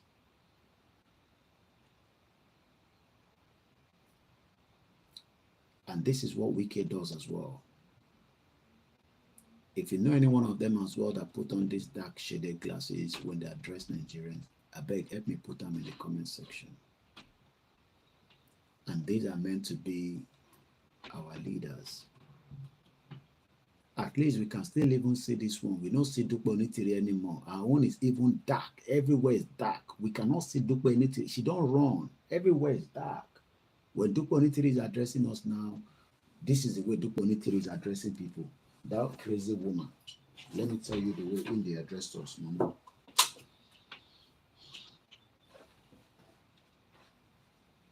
So when Dupe Onitiri wants to address us, I don't know why she's addressing us like that. And I don't want to fall down. So I'm trying to be very careful. So Dupe Onitiri is addressing Yoruba people like this. Oloshi woman. Olori Buruku woman. This is the way Dupe Onitiri is addressing Yoruba people. Like Egun. According to the time, Eyomo Yoruba ema yo. Adele ń bọ̀ láìpẹ́ yìí. Àti gbé Adele dé, ẹ máa gbọ́ Ìjìnlẹ̀ FM radio. Gbogbo ètò tó ń ṣe ó ń bọ̀ láìpẹ́ yín ọ̀dọ́. According to the time, Baba debunker sọ fún olórí number 2, mo sọ fún mo ní kó jẹ́ ká jọ declare Yorùbá nation, ó sá lọ. Ìyẹn olórí number 2 ni mo ń sọ o. But olórí number 1, olóṣèlú ló ń ṣiṣẹ́ fún ọ. ẹ sá fún olóṣèlú ló ń ṣiṣẹ́ fún. Ẹ̀yin ọmọ Yorùbá ẹ má worry, gbogbo ètò ń lọ lọ́wọ́lọ́wọ́, ẹ sọ fún wọn. You get it? You don't get it? Olórí burúkú woman. Kí ni ìyàtọ̀ Dúpẹ́ Onítìrí àti Gbajabiamila? You can see that Nigerians have problems. The Yoruba people to support the country and we not any problem. But if it was this country, you will see Rishi Sunak. He doesn't even wear any glasses, and he would look like that. My British people, we are already working towards the economy of this country. Go and look at India Prime Minister Modi. He doesn't use glasses. He will be talking. Go and look at Justin Trudeau. He doesn't use glasses. Go and look at Macron. He doesn't use glasses. Even Joe Biden, it is only very, very limited time he uses glasses. Ìyàwó mi ń béèrè pé ṣé Joe Biden báwo ló ṣe máa ń ṣe báyìí? Mo ní ó ti dàgbà ni. Ó ní ó ti dáhùn àgbà. Mo ní another cabal America. This is how we found ourselves in this shito country. Mo kí Yami Beauty _ Amokboye Kalema. Reason why I'm using this is because it's a recommendation that I sit on the screen, and it is good that while we're on the screen, we just put it on. My eyesight is very beautiful. There's nothing wrong with it. How did we get to this stage? It's because we love lies. Yeah, these are not more than just because we sit on the screen all the time. Grammar comfort Adeleye. So let's move swiftly. Check out the last 1 minute of Femi Gbajabiamila or Kalowo the next video. I think we should watch the next video. Let's look for that next video. I have to scroll down, and I think I retweeted it. Tinubu has gaze fixed on solving economy and security challenges. Femi Gbajabiamila. Okay.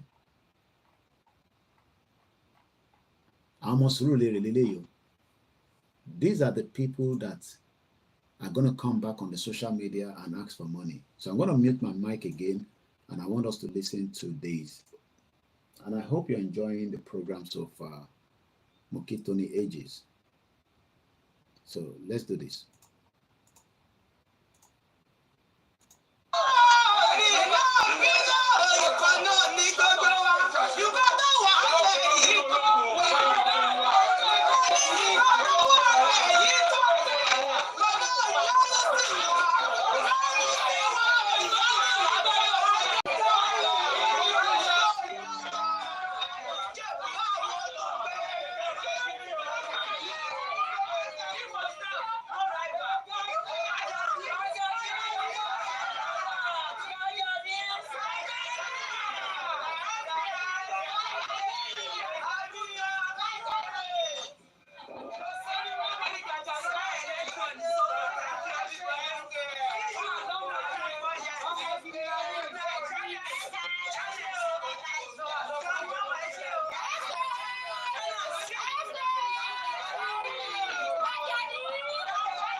See that we have people that have mental problem in Nigeria.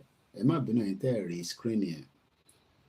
Hopefully tomorrow I will add the backup channel YouTube on this, and I'll see how it goes.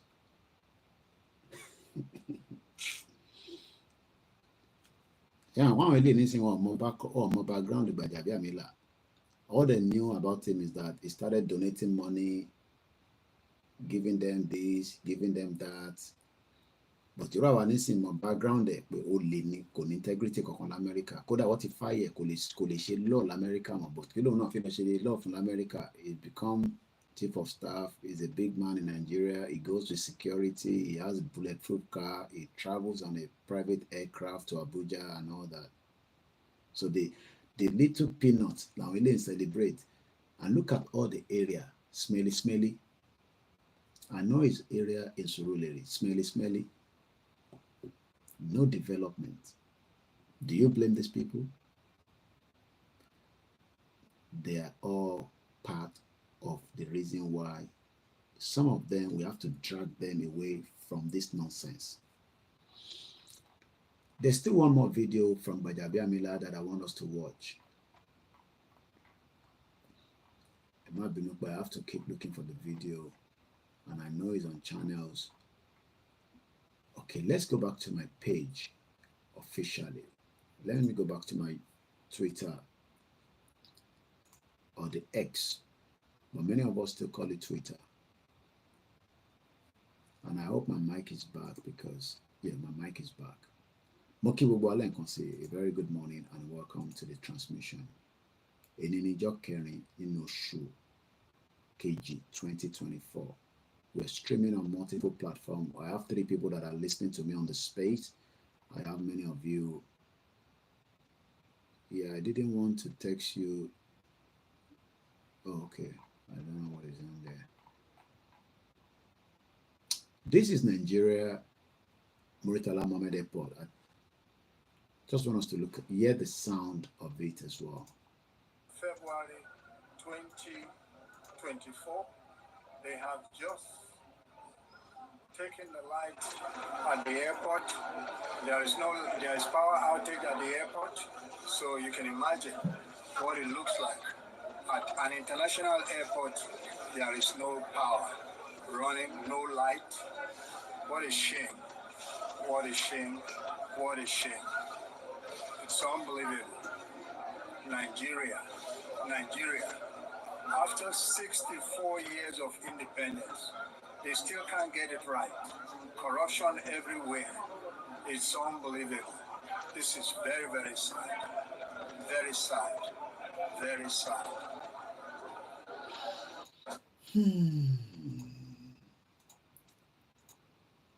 That is not old video, okay? And I like when people make videos and you reference the date, if possible, the time. Very, very important. That's why every time I lock in the date and the time, it's coming up to almost 3 a.m. in the morning, because the next generation that will watch my own video, they'll be so happy because I always reference the date and the time. Muki Lori Instagram, Grandma Felicia Jagbe Muki Ekabo. Shout out to those of you on all other platforms as well. Let's go further again. I'm still looking for one video and I'm not sure. I think it was on channels. If not, I'll just let it go. But definitely it was a video where Femi Gbajabiamila was throwing books to people in Surulere. So I'll just let it go so that we don't waste too much time on it. Since we can't find it here, we already channels. So let me just let that go. It's no point. Now, I'm going to close that. And I hope you're all still with me. Now, this is where it's going to get more interesting. PhD holder, master degree holder, people who don't study. Our there can come. I can do for long. I want not to be in Loyimbo, so I live here buga. At least I took Benny doing for 2 decades. To what I lost in school. To Kadir. Larry Sokwe, I just always think how our people still following politicians for the level of our economy nowadays. It was a shame to us in Nigeria. Shame not to catch these people. Mukiawa, Bola, Ekalemomi. Shame not to catch them. And I understand some of you might know these individuals sometimes when we talk about them and you might feel uncomfortable. Please don't feel uncomfortable for criminals. Because what if I Because I know some of you knows them either through one friend or the other. Koiki about Lucy.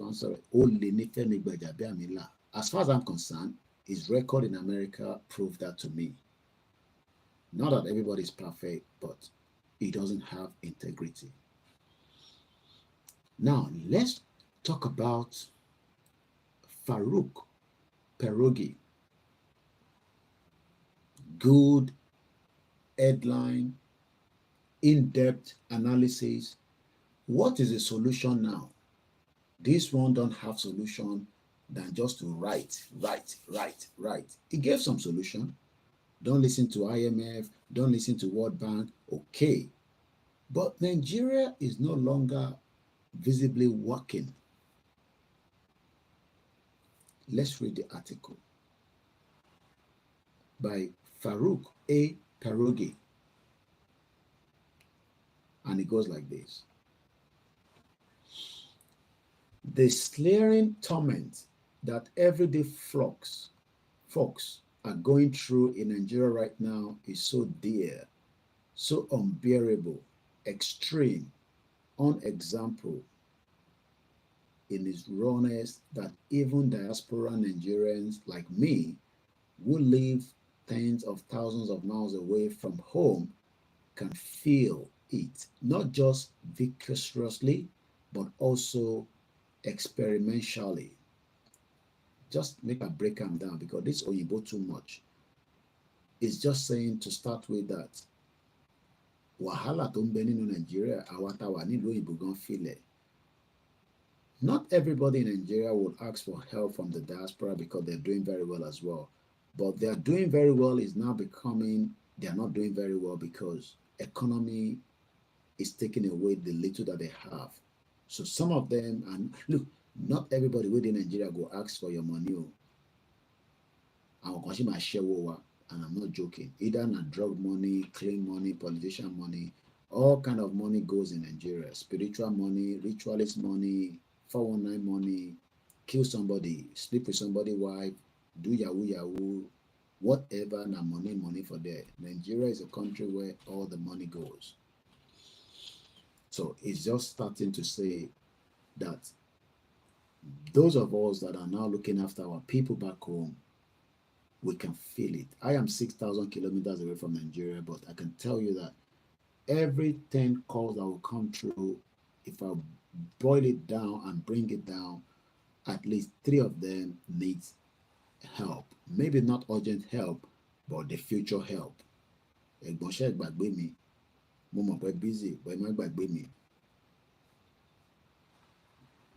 and I remember playing one audio that was sent, and as my wife they listened, my wife said,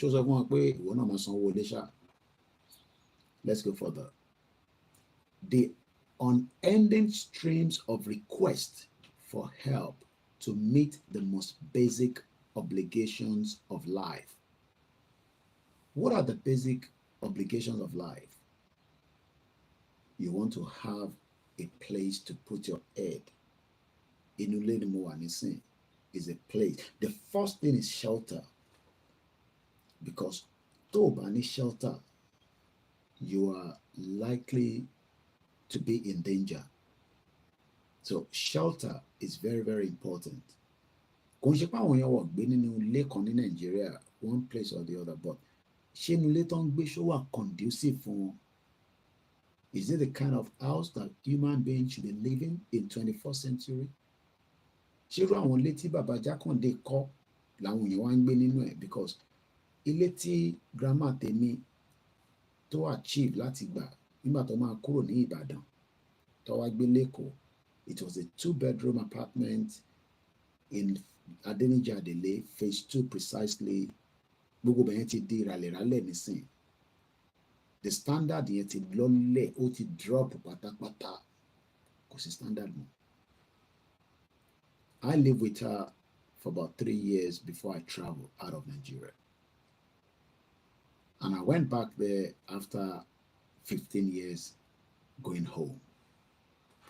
Kódà, ìgbà tí mò ń gbé pẹ̀lú wọn ní 95, 96, 97, 96, 97, 98, I would prefer we go back to that era than the era tí mo bá nígbà tí mi lọ́lé after 15 years because kò tẹ̀ wá ní standard kankan mọ́ everywhere ti choke èrò ti pọ̀ jù over 20 million people in Lagos State kí ló dé the resources ò sí àwọn ọmọ Yíbò ti kún bẹ́ẹ̀ ìyẹn lè fẹ́fẹ́ kọ́kọ́ gbọ́ ìyẹn náà mo ṣe ń sọ àwọn ọmọ Yíbò ti bàkù síbẹ̀ wọ̀ lọ́bì kankan nígbà tẹ́ ẹ̀ open port tiwọn a close the port tó yẹ kí ó máa deliver shipment tiwọn a close ẹ̀ a ṣí àpapá nìkan ẹ̀wá ní kọ́ lọ jókòó sí ìlú wọn no tó bá jẹ́wọ́ náà kọ́ go and invest back in your village no ṣé Nàìjíríà develop village wọn tẹni kọ́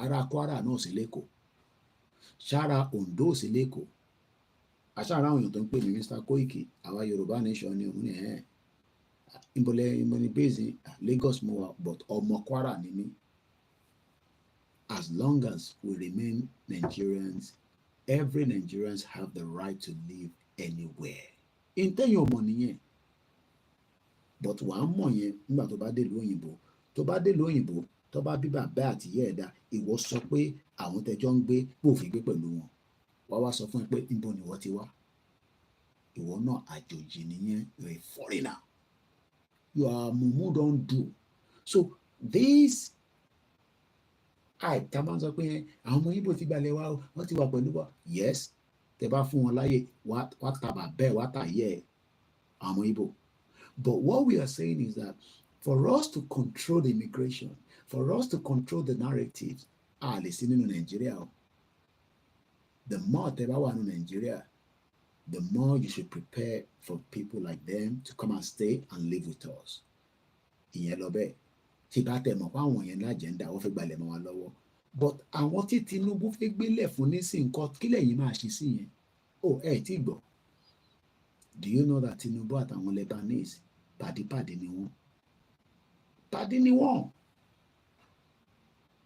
concerned about àwọn ọmọ Igbo that are Nigerians tí Nigeria jẹ́ gbogbo imac wa because they are Nigerians we are still a country called Nigeria àfẹn tó bá ní nationality mi tó ti rà ní 150,000 àtàwọn tàti struggle tàti wá gbà after 15 years àti ìwọ tó ṣẹ̀fẹ̀ gbà tiẹ̀ àtẹni tó máa gbà tiẹ̀ lọ́la àtẹni tó ń retí tiẹ̀ tó dẹ̀ máa dé wá báyìí torí ẹlòmíín retí tiẹ̀ báyìí ó dẹ̀ máa wọlé wá báyìí láìpẹ́ fáwọn àtàwà níta ni o ìwọ náà tó ṣe ń bọ̀ máa bọ̀ japa lájọ máa gbé níbí but as long as we remain that entity called Nigeria every Nigerians have the right to do whatever they want to do in your state. It is now entirely up to your state governor and your House of Rep to design a bill, a law to stop the Igbos from buying property that belongs to the indigenous people. If not, wàá ra gbogbo lẹ̀ mọ́ yín lọ́wọ́. Àwọn ní owó drugs, wọ́n lówó this, wọ́n lówó that. But what about those that are now coming in? Tó ń pè ní Fúlàní terrorists. Nínú Koiki wọ̀ tí dẹ́kọ̀ ọlọ́ọ̀ni jẹ́ kó dẹ́kọ̀ ọlá láìláìlàlá ọlá ànábì Muhammad sallallahu alayhi wa sallam wèrè mo ní Lagos is imminent to an attack tí Sanwó-Olú ò bá ṣe enough security láti stop it.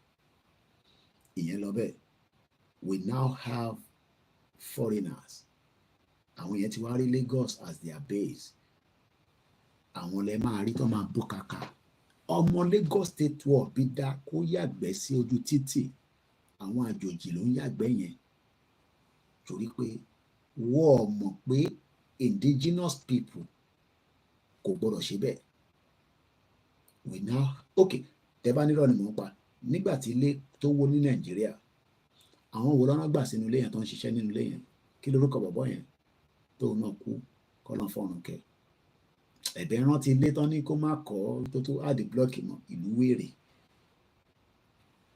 ó gbé plan lọ sí council ó náà máa kọ́ 15 story building wọ́n ti wá ń kọ́ lọ bí àwọn kan wá fún lówó díẹ̀ sí ni o bí a wá wò pé ó yẹ kí n tún lè àdì 5 mọ́ náà ó wá àdì 5 mọ́ ó wá gbélé lórí olórúkọ tó ń jẹ́ orúkọ ẹni mo need mo mọ̀ pé kò yé ni ọ̀tọ̀ lórúkọ kan tí màá náà ń jẹ́ ẹ bá ń fi sínú comment section.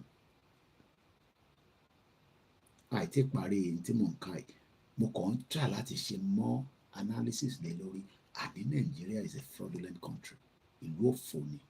Yẹ Fẹ́mi kìíní kan ló ń jẹ. Ṣé Fẹ́mi Osborn àbí kankan?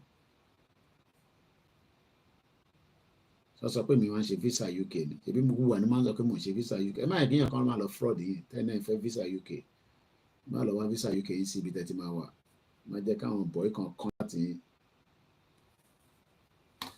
ẹ̀jẹ̀ tán nìyẹn. Ẹ rà pé Fẹ́mi Osborn àbí kankan ló ń jẹ.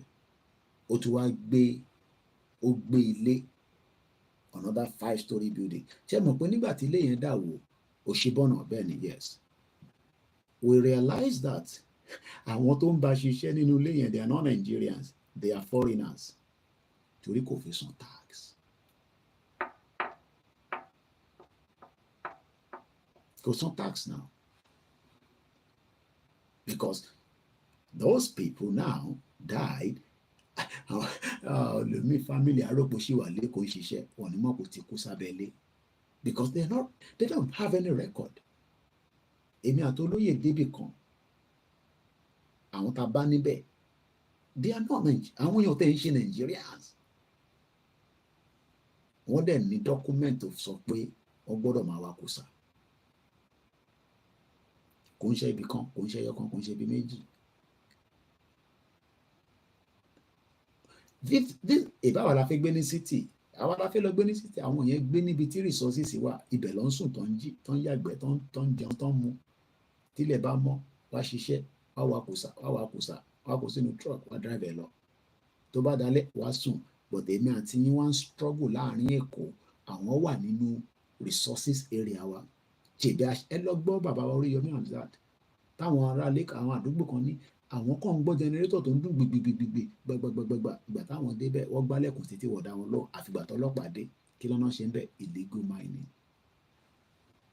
And we have educated Yoruba people. Èyí tí ẹ ká máa fún lépè. Ẹ wá ń sọ fún àwọn apá àmọ́ tá à ń sọ. Àbí èyí kò tẹ́ sọ ni. Program yìí ò ní ju how many hours ni mo ti ṣe? A ti ṣe over 2 hours. My wrap it up under 3:30. So I'm going to move swiftly now. We can never finish it in one day. Ìyẹn lọ ṣe ń pè ní lecture. Tó bá fẹ́ lọ ṣe nursing course, wà ló tó bí sister Ifágbémilékè, tí wọ́n bá fẹ́ lọ ṣe nursing course nílùú after how many years? Mr. Koiki, ó yẹ ká ti gba Yorùbá nation wèrè. Ṣé ẹ gbọ́n pé 63 years ló fi lọ́ọ̀kì wa papọ̀ ká tó tú gbogbo òwú tó fi lọ́ọ̀kẹ̀?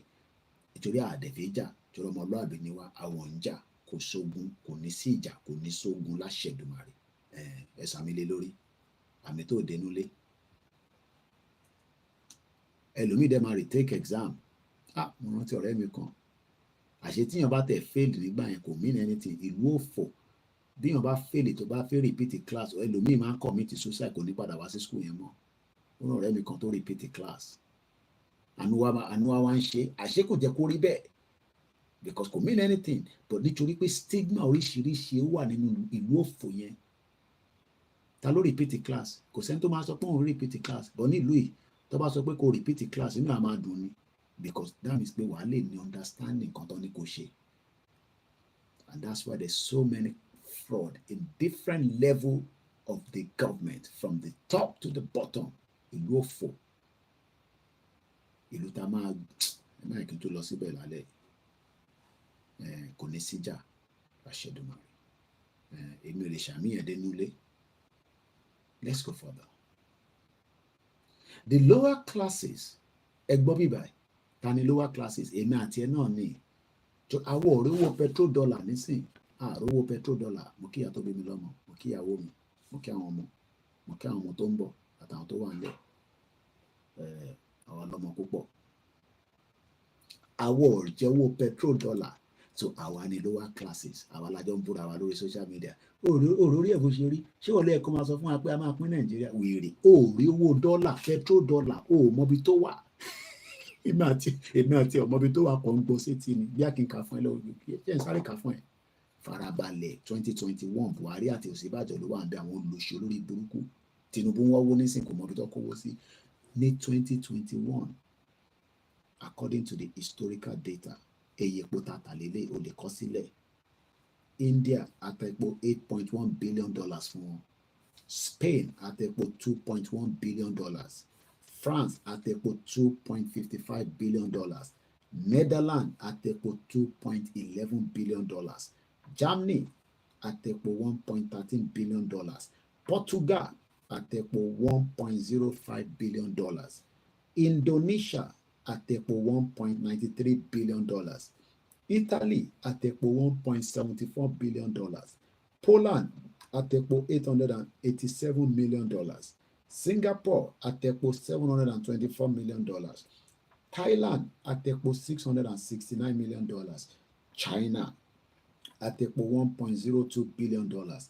Canada àtẹ̀pọ̀ $1.4 billion òun wò mí èmi náà ń wò ẹ́ àjọ ń wòra wa náà ni UK ìlú tí mo wà àtẹ̀pọ̀ fún wọn crude oil ni mò ń sọ $1.19 billion Switzerland àwọn èèyàn ní pápá ibẹ̀ ni wọ́n kó gbogbo owó sí àtẹ̀pọ̀ $407 million Turkey níbi tí jìnlẹ̀ wà tó ń parọ́ fún rẹ̀ kóun ti gba country àtẹ̀pọ̀ $518 million America ìlú àgbà ìlú tó yẹ kó tó bá fẹ́ gba visa nísìn oṣù mẹ́sàn-án ò tí ra appointment ó mọ̀ ni àtẹ̀pọ̀ $2.84 billion Cote d'Ivoire ẹlẹ́gbẹ̀ẹ́ wa nísàlẹ̀ African country àwọn náà rẹpo lọ́wọ́ wa epo $1.28 billion crude oil ní o èyí tó wà tí refine tó wọn kẹta bá refine ẹ̀ tán òun ni mo fi ń ṣe lé Vaseline crude oil ní ó tẹ̀ tí wọ́n ti gbórí sókè nísìn bí £1 ni mò ń rà ó rí bó ṣe ń wò mí ó rèwó epo dọ́là wèrè èmi ló wá ń bájà lórí social media gbọ́ yìí tó kù kó farabalẹ̀ kó má la hypertension ìrò ègbò àwọn ìlú mi gan mọ́bi tó tà sí akọ̀ ń gbọ́rúkọ akọ̀ ń gbọ́ fígọ̀ à ń gbọ́rúkọ à ń gbọ́ fígọ̀ ń máa lè èmi ló wá ń bú lórí social media bomb bastard nìyẹn bomb bastard làwọn tó bí ẹ idiot all over the place Peru àtẹ̀pọ̀ $264 million Chile àtẹ̀pọ̀ orí bó ṣe ń wò mí ṣe fẹ́ náà mi ni inú ti ń bí yín fọ́ fóònù ẹ̀ mọ́lẹ̀ ju tv ẹ̀ ju kan lù ú àtìyàwó ẹ̀ nílé kẹ́ máa bára yín jà ó lòṣì ẹ wà labroad ẹ̀yin ń gbádùn ayé à ń sọ pé ká kúrò Nàìjíríà ẹni kò ṣọ́tọ̀ kò mọ tó ń sọ ogun máa wọlé pa gbogbo yín níjọ́ kan ni bomb bastard ìwọ tó rówó petrol dollar ọjọ́ máa fi etí kọ torí etí lèmi náà fi ń gbọ́ 2021 lélẹ̀ yóò Buhari àti olórí burúkú Ọ̀ṣínbàjò ló wà níbẹ̀ tán ní kọ́lọ́pọ̀ lóye Ìgbòho owó yẹn ní sàmọ́bi tó wà Malami okòwò lọ Addis Saraki ìyẹn náà ra pléènì fún wa okòwò lọ wọ́n pè bọ̀bọ̀ kan ní wọ́n ní glo sim card àti recharge card ló ń tà ní Kánò olórí burúkú kìíní kan Sàbíù lọ bèrè owó tó wà lọ́wọ́ wọ́n ní gbogbo ilé ló kówó sí òun kò sínú báńkì àwa wá ń bára wa jà èyí tó yẹ ká sowọ́ papọ̀ ká fà wálẹ̀ ká já ká kọ́kọ́ já bíríìjì ká já gbogbo ẹ̀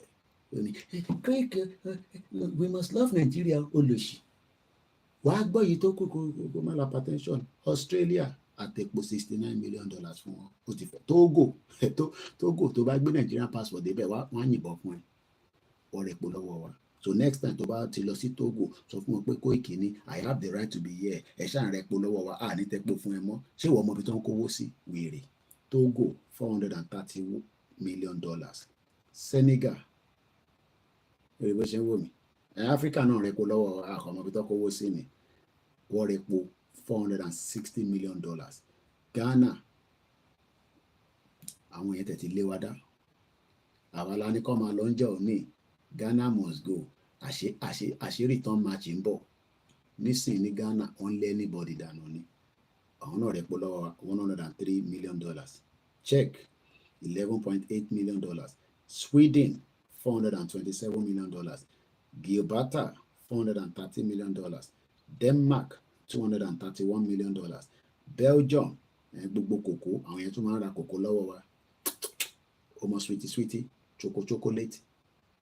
chocolate gbogbo àwọn oko bàbá ẹ̀ nísìn gbogbo oko tí bàbá ẹ̀ ṣe Fúlàní ti wà nù bẹ̀ ìwọ ti wà lẹ́kọ̀ọ́ tẹ̀ kíá ọmọ àlè ó ní ìbí mi ò lọ́lé mọ́ èmi ò lọ lù ṣàwọn tó wà nílùú wọn ṣèyàn wicked people we are. àwọn ará Èkó ń sọ pé tèbí ìlú ló ti ń pa wọ́n àwọn ọmọ àlè wọ́n ń bọ̀ ẹ má sọ fún Sanwó-Olú kó beef of security èmi náà ní family níbẹ̀ tó bá ti ṣẹlẹ̀ ó ṣẹlẹ̀ ní àjọ máa report ẹ̀ ni. Grandma ti wọlé báyìí grandma bá dẹ̀ ti wọlé báyìí mo fẹ́ tó sọ̀rọ̀ tó ṣe kíní mọ́ ìyá mi Comfort Ológunjà wọ́n ní Koiki máa ṣe díẹ̀díẹ̀ ìwọ ṣáà máa educate wa àti ń débẹ̀ ó kù díẹ̀ ni ẹ káàbọ̀ sórí ètò wa. Àtẹ̀pọ̀ fún Greece $80.9 million, Brunei $98.6 million, Malaysia àwọn èèyàn tẹ̀ rẹ́pọ̀ lọ́wọ́ wa nìkan àgbé epo pupa àwa la fún wọn ní síìdì àwọn ní number 2 lẹ́yìn Indonesia the largest palm oil producer in the world. ṣé o mọ̀ pé gbogbo tí mò ń sọ yìí fígọ̀ tó ń gbọ́ yẹn dọ́là ní kò ń ṣe náírà dọ́là ìyẹn ló ṣe ń pè ní petrodollar money. Ibo ló wà ibo lówó wà Tinubu ń béèrè ní sí ibo lẹ kó gbogbo owó yìí sí. Buhari ní if you come for me I will go to Niger. Tinubu ya gbọ́n ó lọ́ọ̀kì Niger pa àjọ máa gbé nínú bíbá ẹni ọmọ olódò ọdẹ Tinubu. Where is all the money? àwa ará àwọn intellectual bíi Khashoggi àbí Barogi àbí kí ló pẹ̀lẹ́ a máa kọ́ àtìkù rẹpẹtẹ. Ó ní the lower mọ̀ tí ká tán ó sì kú bí ìlú mẹ́ta. South Korea 1982 bàbá tó ń sọ fún wa pé ká kúrò ní Nàìjíríà kò ń ṣe dáàdì tiẹ̀ o sọ̀rọ̀ pé dáàdì tiẹ̀ ni mò ń sọ ni ṣèbí dáàdì tiẹ̀ Nàìjíríà wọ́n Nàìjíríà ló ń ṣe bàbá kí tó yẹ 89. How old ni dáàdì tiẹ̀ kan tó kú wọ́n ṣì wà láyé ṣé wọ́n san pension fún wọn wọ́n san pension èèpẹ̀lẹ́ wọ́n máa san lọ́la Jagaban ti débẹ̀ ó máa clear gbogbo desk ní Buhari àti ọ̀sẹ̀ àṣẹ ìbájọ́ orí nǹkan kan tó fi ṣe. He's a genius he can do this he can do that. Ó ti kúrò nísìn after 8 years olúkálùkù ti jẹ tiẹ̀ kàríkà shop àmàlàgbẹ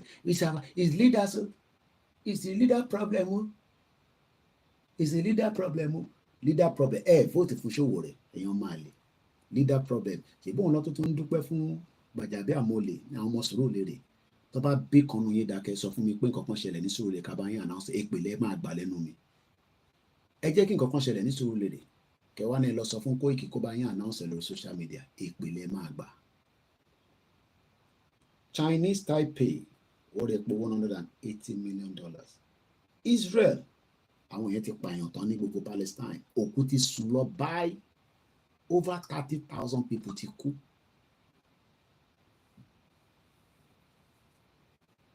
United Arab Emirates Tinubu lọ síbẹ̀ ó náà ti discuss pẹ̀lú wọn wọ́n máa fẹ́ everybody ní work permit ó ti ń lọ pé 7 months nísìn àwọn Abdullahi gbogbo wọn à ń bẹ̀ nísìn wọ̀ ríṣẹ́ ṣe wọ́n Dubai ní wọn pé wọ́n ní táwọn èèyàn bá ń jáde láàárọ̀ máa ń wọ suit kọ́lọ́pàá má bàa dá wọn dúró ní Dubai wọn ò níṣẹ́ so àwọn Nàìjíríà tó kàn wọlé lẹ́yìn kọ̀ọ̀kan méjì kan sáré bá wọn lọ gbé báàgì gbé ọmọ Yorùbá àwa ń ṣerú níta ẹ ní kú rẹ wẹ̀yìn politician yẹn bàbá Akíntóyè wá rí gbogbo ilé ṣùgbọ́n mo gbogbo èyí tó wò yìí jẹ́ ẹ mọ̀ pé mo tẹ̀ kọ́ fígù ẹ̀ sí ẹ jẹ́ lọ kọ́ fígù ẹ̀ sí ń bọ̀ ẹ̀yà lọ́wọ́ àdẹ èyí tó bọ́ sí in figure. This data historic data yìí kò ń ṣe pé pépà o gbogbo tí mo kà lẹ́sìn owó ni o cash money ìbolówó yẹn wá tábàtẹ̀ jẹ gbèsè tá a san díẹ̀ ń bẹ iyì tó kù ìbolówó wọ́n pin mọ́ra wọn lọ́wọ́ ni for 8 years cash money so gbogbo owó yẹn bọ́ sí according to the data under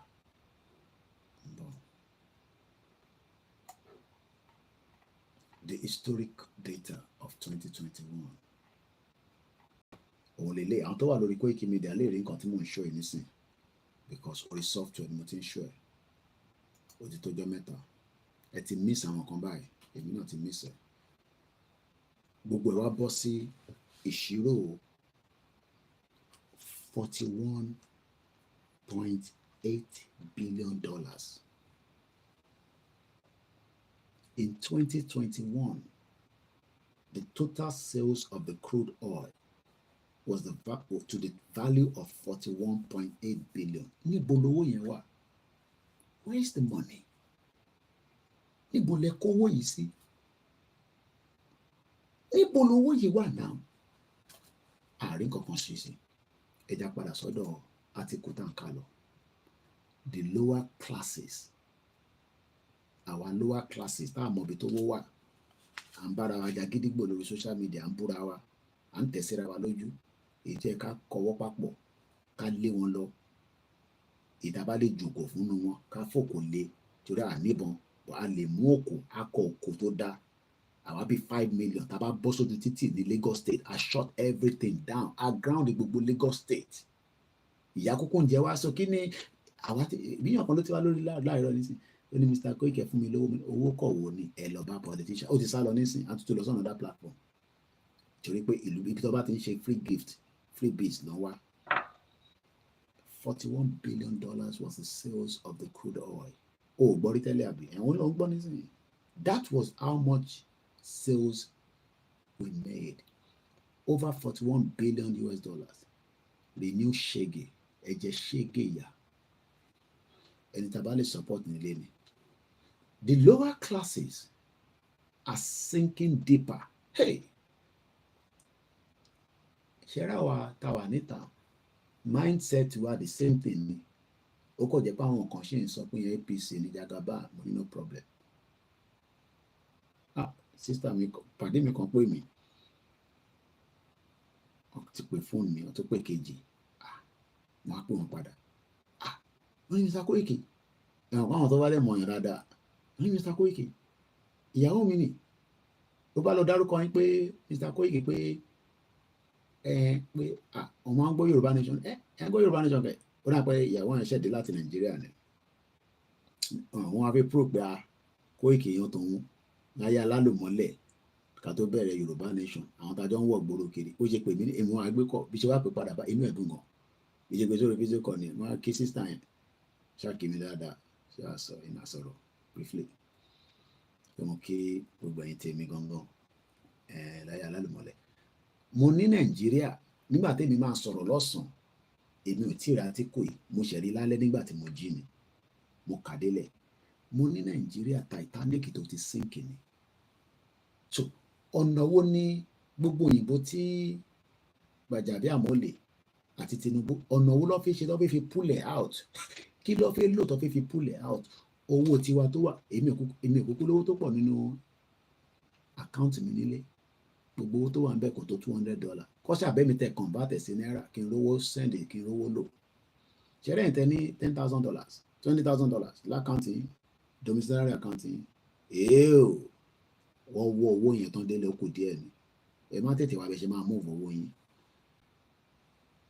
Mr. Koiki a lè ṣe rúgbà o ṣé owó Yorùbá nation nìyẹn ṣé bàbá Akíntóyè ti approve ṣe ẹlòmíì inú yín ọlọ́run máa kéèyàn hypertension ṣẹ̀rẹ́ ìtẹ́ kówó sínú Nigeria account tó tún jẹ́ bíi dọ́là ẹ wá bẹ ṣe máa tètè move ẹ o torí pé Máyégún ti ní Cardi B ní Cardoso ẹ̀rọ pé Máyégún oríṣiríṣi orúkọ ló máa ń fún wọn ó ní Cardi B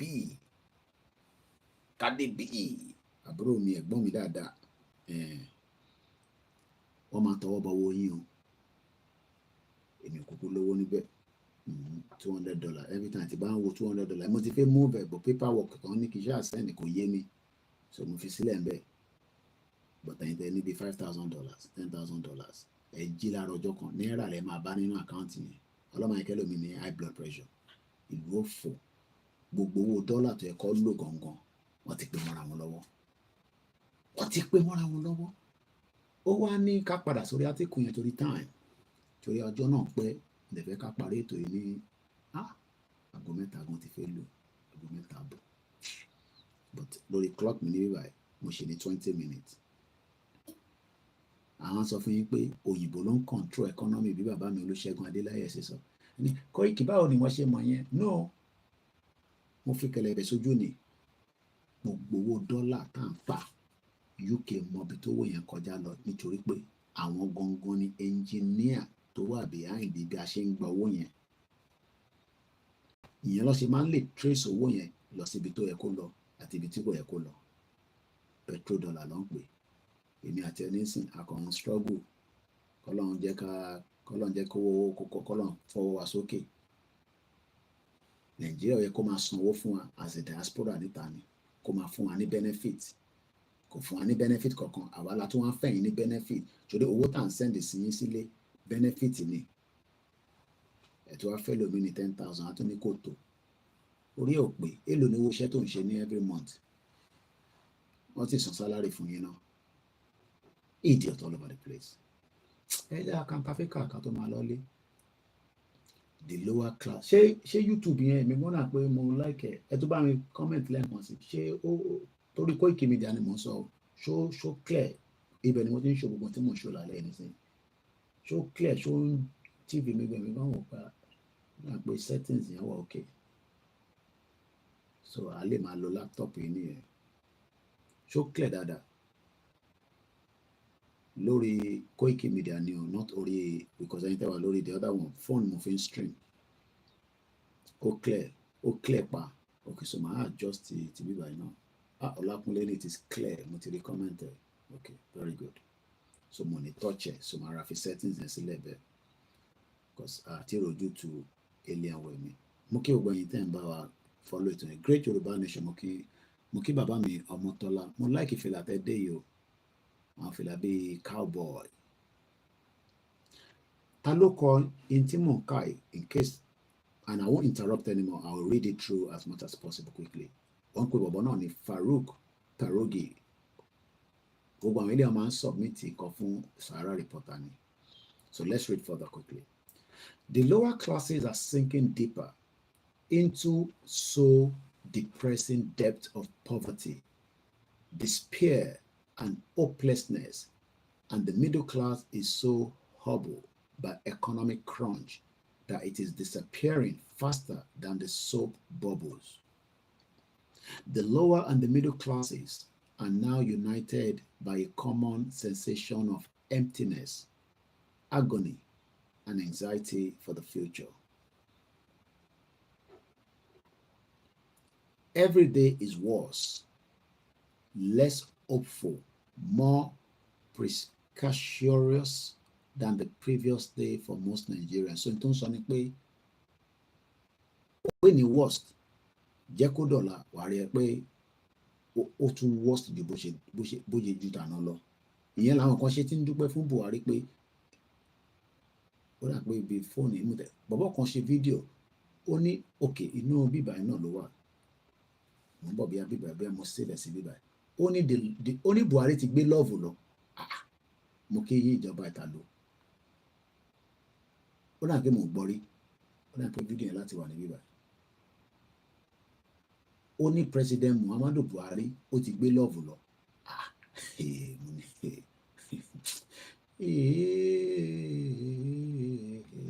Mo ń bọ̀. Ìyàwó mi kò tí ì sùn wọ́ra bó ṣe bí voice mi ti jí. Send kankan sí mi nísìn. Ti gbà kámú pẹ̀lú ọkọ̀ tó gbé sílé. Mo ń bọ̀ o. Ṣé bí ṣá ó náà pòrí fóònù ló wà. Ìdẹ̀mọ̀ bí ó wà lórí Instagram mi. Ó ní Buhari ti gbé lọ́ọ̀fù lọ. Mo ò gbọ́rú ẹ̀rí láyé mi. Ẹ jẹ́ n lọ sórí Twitter mi. Ó ní President Muhammadu Buhari ti gbé lọ́ọ̀fù lọ. You can see the madness in the country. Ẹ má bínú. Mo kàn fẹ́ ká kọ̀ gbọ́ bẹ́ẹ̀ yẹn.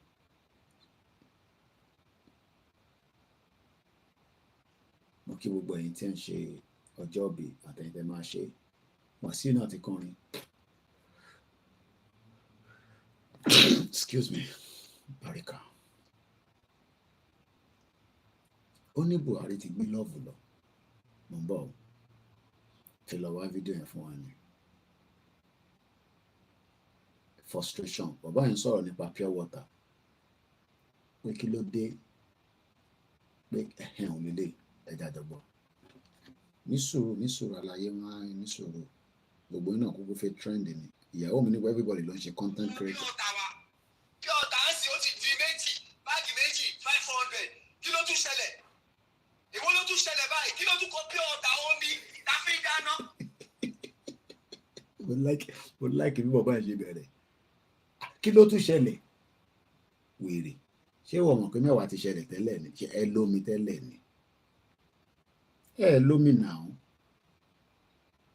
ṣe gbọ́n wọn tó sọ ó náà pé ṣe rí tá a bá ń gbọ́ àwọn fídíò yìí ká tún máa lọ máa tún gbọ́n díẹ̀díẹ̀ ìjọba ìta ló mú kíyín ó ní kí ló tún ṣẹlẹ̀ ọwọ́ ta ló ti ń béèrè yẹn òkè ń béèrè lọ́wọ́ Gbajabiamila Gbajabiamole ó ń béèrè lọ́wọ́ Jagaban ó ń béèrè lọ́wọ́ èmi Koikimedia nígbà tẹ́ ẹ̀ ń fi pure water ẹ̀ fi ń dáná ó dà pé àgbọ̀n kan tó sọ ń bẹ̀ yẹn o a kàn ń gbọ́ ohun tó ń gbé síta bọ̀ ẹja àti farabalẹ̀ gbọ́n ó ní pure water ta fi ń dáná ṣó jẹ́ kí o máa fi pure water dáná ẹ̀ wá ń ra báàgì pure water so tẹ́ bá wá fi dáná yẹn kò yé mi ṣe máa tú lẹ́yọ kọ̀ọ̀kan ẹ̀ṣin ẹ̀ṣin ṣe rí pé we are all mad people in that country ó yá gbóhùn sókè ó tẹ̀ kọlà brother mi kí ló ṣẹlẹ̀ àwọn náà àfẹ́ mọ tó ṣẹlẹ̀ lálẹ́ ó yá gbóhùn sókè.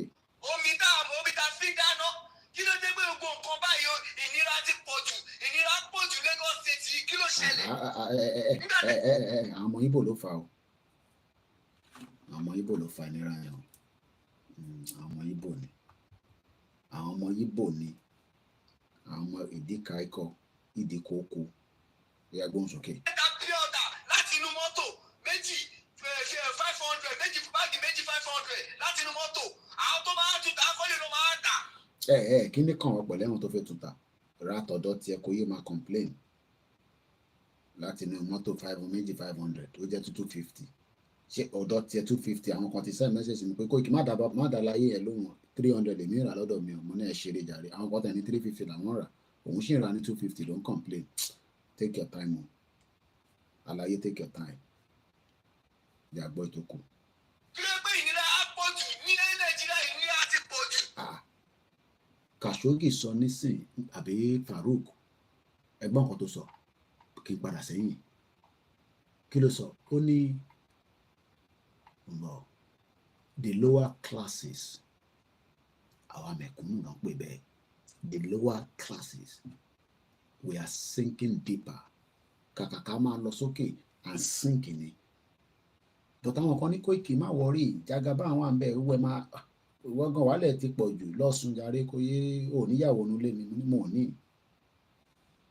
bẹ̀rẹ̀ lè ń bẹ̀rẹ̀ pé kí ló ṣẹlẹ̀ ọwọ́ ta ló ti wá ń bẹ̀rẹ̀ pé kí ló ṣẹlẹ̀ mò ń pariwo látọdún mẹ́ta fún iṣẹ́ tí bàbá Akíntóyè gbé mi lọ́wọ́ kí ni bàbá Akíntóyè gbé lé mi lọ́wọ́ bàbá yẹn pè mí níjọ́ kan ó ní Koiki ó ní mọ́ mi mo ní èmi ò lẹ́fẹ̀ẹ́ 2 minutes máa fún bàbá tá a bá pè mí ọ̀dọ̀ bá busy gan wọ́n ní bá ń sọ fún ọmọ Yorùbá mo ní kí ni kí n sọ fún wọn dádì wọ́n ní kọ sílẹ̀ kó bá máa rán wọn létí àmọ́ tó rántí ní gbogbo gbà Nigeria has dragged our people into poverty bàbá Akíntóyè ló fún mi ní phrase yẹn Nigeria has dragged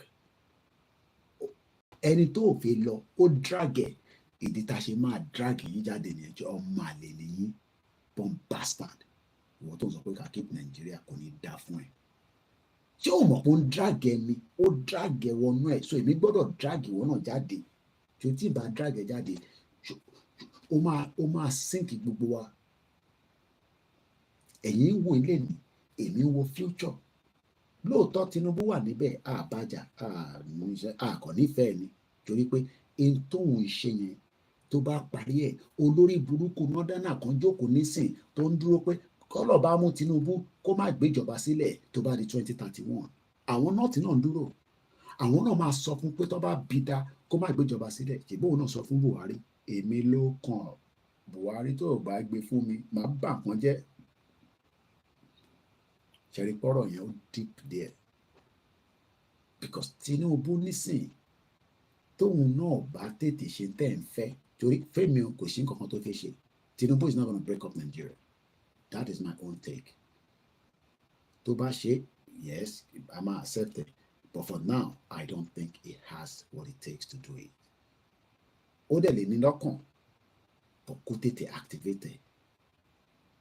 But tó bá pé 2031 tí àrójútu gbogbo tó wà nílẹ̀, which I pray pé ká ti rójútu ẹ̀ o. El-Rufai máa sọ fún pé àwa ló kàn. Báwọn náà ṣe ẹ mọ̀ pé òun sọ pé òun ló kàn, àwọn máa sọ pé àwa ló kàn. Ṣé ká gbára ayé yẹn tán àbí ká máa move on? Ṣé nǹkan tó fẹ́ sọ náà ló ti sọ yẹn? Kí ló ṣẹlẹ̀? Ó sọ̀rọ̀ kan tó dùn mọ́ mímú ẹja gbọ́ tán. Èmi kọ́ mo sọ nínú ẹ̀yin tẹ́ wà Nàìjíríà, ẹ máa bá mi fohùn yẹn síta. Kọ́ máa sọ pé Koiki nìkan pé dọ́gbọ́n sílẹ̀ torí ń tẹ́ sọ fún mi lọ́dún mẹ́ta nìyẹn. Bàbá Akíntóyè ní pariwo fún gbogbo ọmọ Yorùbá pé inú ìṣẹ́ la wà, ẹja tètè kúrò. Ẹni ẹ fẹ́ lọ dìbò. Ṣé báwọn kan tó tún ti dìbò ní Sùúrùlérè tó bá bí yín dá kómi ya wọnú lẹ́yìn kẹ́ wá complain fún mídíà kankan. Ìpìlẹ̀ á máa fún gbogbo yín ní Sùúrùlérè. Omi yalé àgbàrá yaṣọ. Gbọ́wọ́ sókè wèrè. Àgbà tí Buhari ti bọ́lẹ̀ báyìí ni Buhari ti gbé lọ́fù lọ ló ti gbé. Ó dáa pé mo ò gbọ́ owó ẹ̀rí. Buhari tèmi sọ pé born bastard. Buhari tó fi pa bàá mi Ìgbòho Òòṣà. Buhari tó pa economy Nàìjíríà. Ilé wa ní àtìgbà tí Buhari ti gbé lọ́ọ̀fù lọ. Àbí mo gbọ́n kan tó sọ dáadáa. Àlàyé take time o. Ẹni sọ̀rọ̀ kí ló sọ náà? Ẹ jẹ́ padà sẹ́yìn díẹ̀. Bí a lọ́ọ̀fù yẹn mo gbọ́n kan tó sọ yá. Ẹgbọ́n. 500 láti inú mọ́tò àwọn tó máa ń tún ta kọ́lé ló máa ń tà. Ẹni sọ ariwo yẹn ti pọ̀ jù. Wọ́n fẹ́ jẹ́ra alẹ́ sílẹ̀. Ó yá.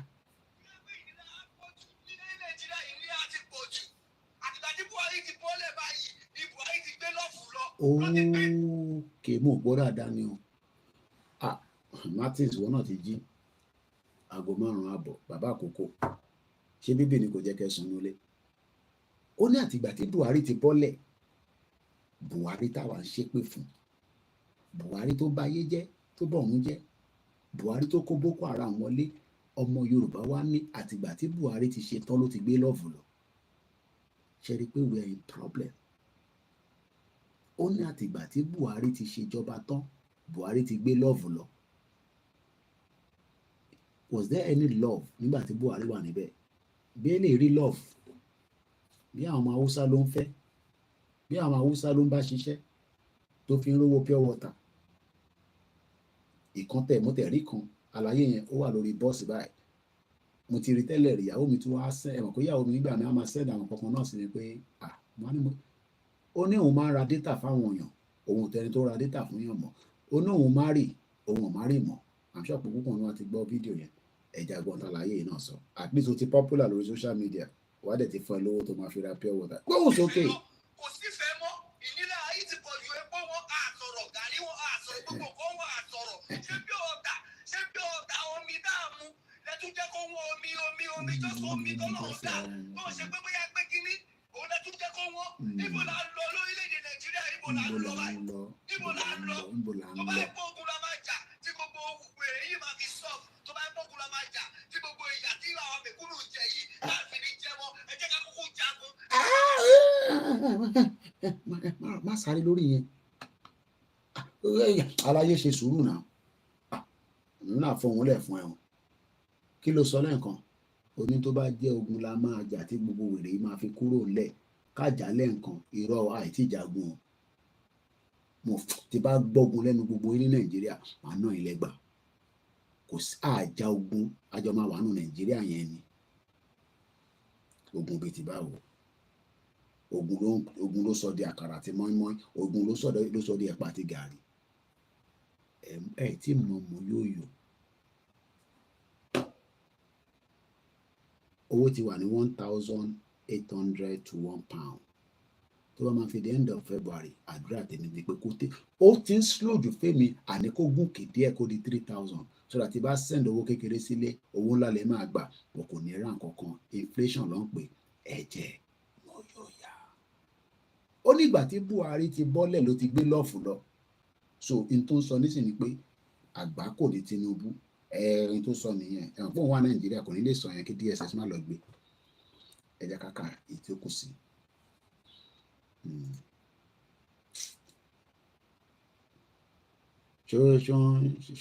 ó ń jẹ́ ìgẹ́ẹ̀tì nǹkan tá à ń sọ yìí àbọ̀rúnkùn yìí àsìkò tí yàn ń sùn kọ́ lélẹ́yìí àsìkò tá a yẹ ká dé ṣòkòtò wa ká máa prepare fún anything tó bá fi ṣẹlẹ̀ ẹni you are in Nigeria you are not in Nigeria o àwọn tó wà Nàìjíríà ti fẹ́ dọ́gun lẹ̀ o ṣé o ti ń clear Yorùbá wuyì ìyá yẹn ó ti wà pẹ̀lú àwọn agbèrò rẹ̀ ṣó ń clear ṣó ti clear wà á rẹ́rìn ṣáà ni ṣó ń clear ṣó clear bí ẹ lè ló máa fi clear ṣó clear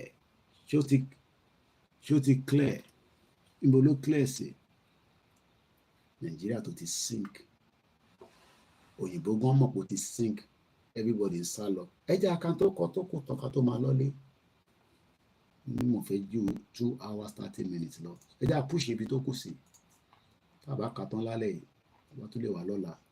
The lower classes are sinking deeper into the soul-depressing depth of poverty, despair, hopelessness, and the middle class is so hobbled by the economic crunch that it is disappearing faster than the soap bubbles. The lower and the middle classes are now united by a common sensation of emptiness, agony, and anxiety for the future. Every day is worse, less hopeful, and more precarious than the previous day for most Nigerians. Even hope, which French philosopher Francois de la Rochefoucauld assures us is the last thing that dies in humans, is desperately going into the depth of spiral. That is an ominous signal President Bola Ahmed Tinubu will do well not to take lightly. Nigeria is famous for its superabundant supply of self-regenerating hope, even in the midst of the most nerve-wracking essential strain. You know you are dealing with a potentially explosive social rupture when hope is grasping for breath among people who are famed for feasting on hope.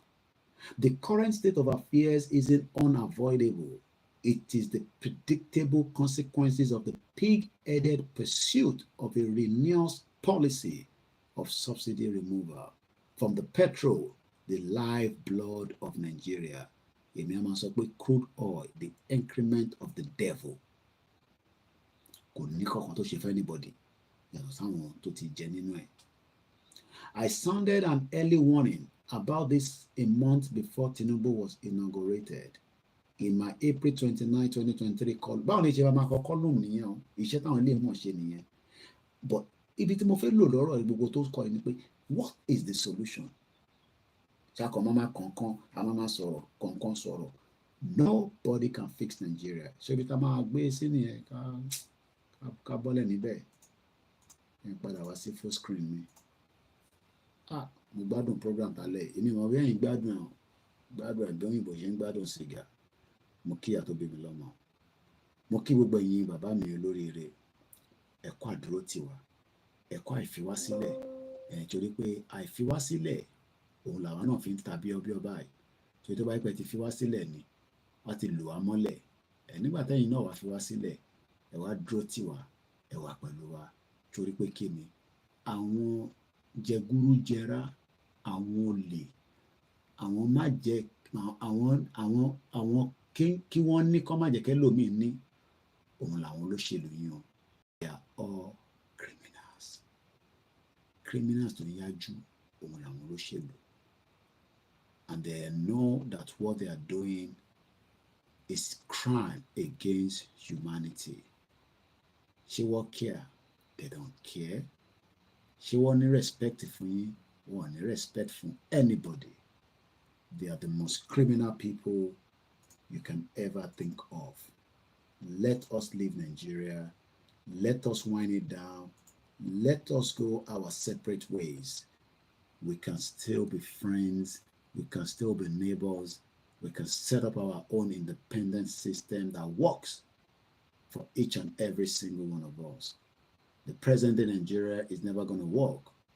We have wasted too much time already trying to fix a country that we never knew have no love for us. Ẹ̀gbọ́n kan tá láyé yẹn sọ. Ó ní Buhari ìgbà tó ti bọ́lẹ̀, ó ti gbé love lọ. Mo tún gbọ́ yẹn rí.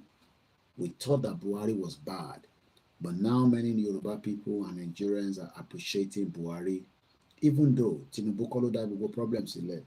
But Tinubu cannot also be omitted from all the impediments of Nigeria. All our politicians are our problems. None of them love us, in as much as they might tell you they are doing their best. I pray that our people will wake up early enough to the warnings as we continue to pray for the loss of our king that passed on this terrible week. 3 of them precisely. Let me say it again. Tinubu brought in Buhari and is now trying to rectify the damage of Buhari. He will probably fix it. Then another Buhari will come back and they will destroy it very fast.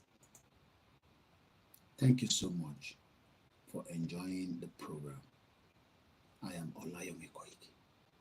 Most of you call me Koikimedia, but I am OLAYOMI KOIKI of Koikimedia, bringing the world closer to your doorstep. Moki Omode, Moki Agbalagba, Moki Owe silent listeners. Those of you that are intelligent to know that Ogidi ọ̀rọ̀ làwọn ọmọ yìí sọ, but ọ̀nà tó ń gbà láì tí ìmọ̀ bí tó fi lọ. Some of you are even very skeptical about us. What is the need for them? Ṣé ìgbà tí bàbá Awólọ́wọ̀ ń ṣe wàhálà, ṣé gbogbo wa béèrè pé what is the need for him? Ṣèbí gbogbo wa la jọ gbádùn ẹ̀? Fáwọn tí bàbá wa jọ gbádùn ẹ̀. Àwọn tó gbádùn ẹ̀ nísìnyí lọ́wọ́ ń sọ fáwọn pé ta lẹ̀yin tẹ́ ń sọ. Awólọ́wọ̀ fought at the age of 40 for the independence of Nigeria. Tó bá ṣe ń dúró de àwọn bàbá tó ti wà in their 70s, 60s, they are not interested in the breakup of Nigeria. But àwa la máa fọmọ gbogbo wọn lórí bí kókó ọbẹ̀, orí wọn la máa fi fàgbọ̀n. Mo kí gbogbo yín lẹ́ẹ̀kan sí o. And on that note, this is how we're going to end the program. I'll be back again, hopefully when we are back. I don't have a time slot because it is so difficult for me to put a time. But as soon as Tabati prepare Tabati Pari Okuton, we will start having proper program from the Koikimedia team to mani time to Mamajade. Right now we are doing a test transmission with the newspaper review.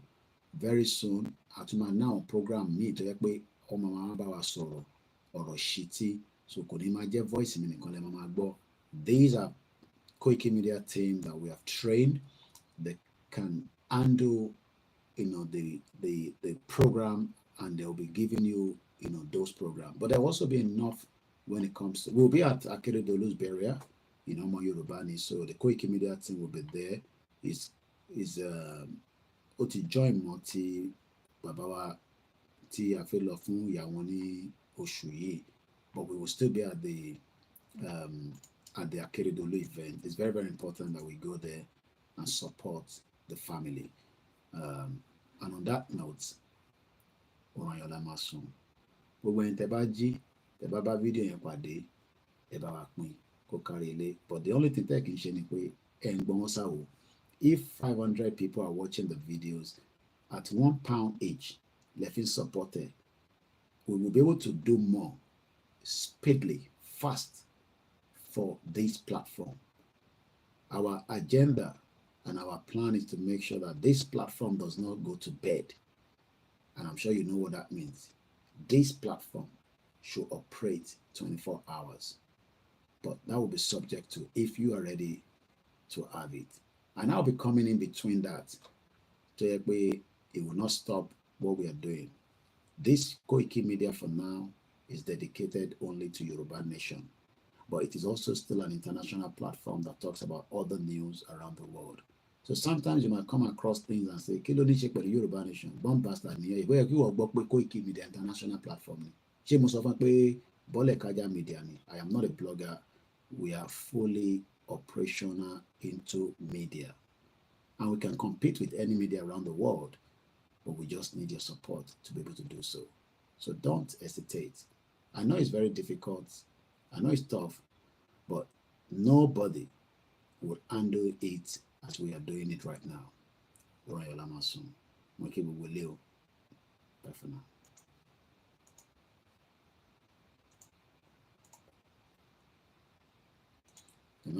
Your audio because then I've got this quite the software, so I need to get the sound out. But we later was set up tele mix Alienware. So this time around, we're just. I hope the program was good on the Koikimedia YouTube channel. We will still run the test again without changing. So Yoruba anthem. So my adjust it really no. I'll say I won't put too much pressure on this for now. Could I come on glitch? At the moment, we've run Koikimedia to do with it, and we've also run Kilodeti at the end.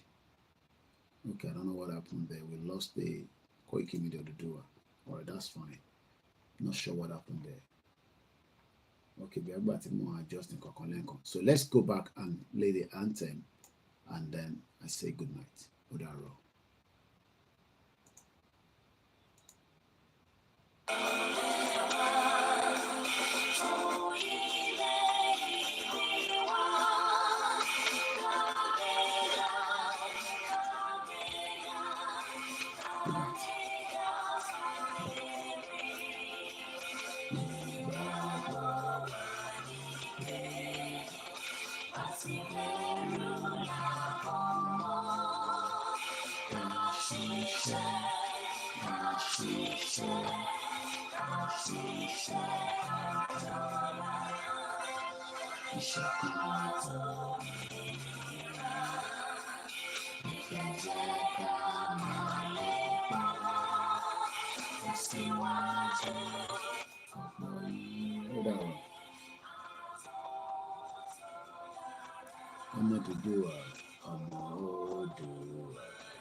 Possible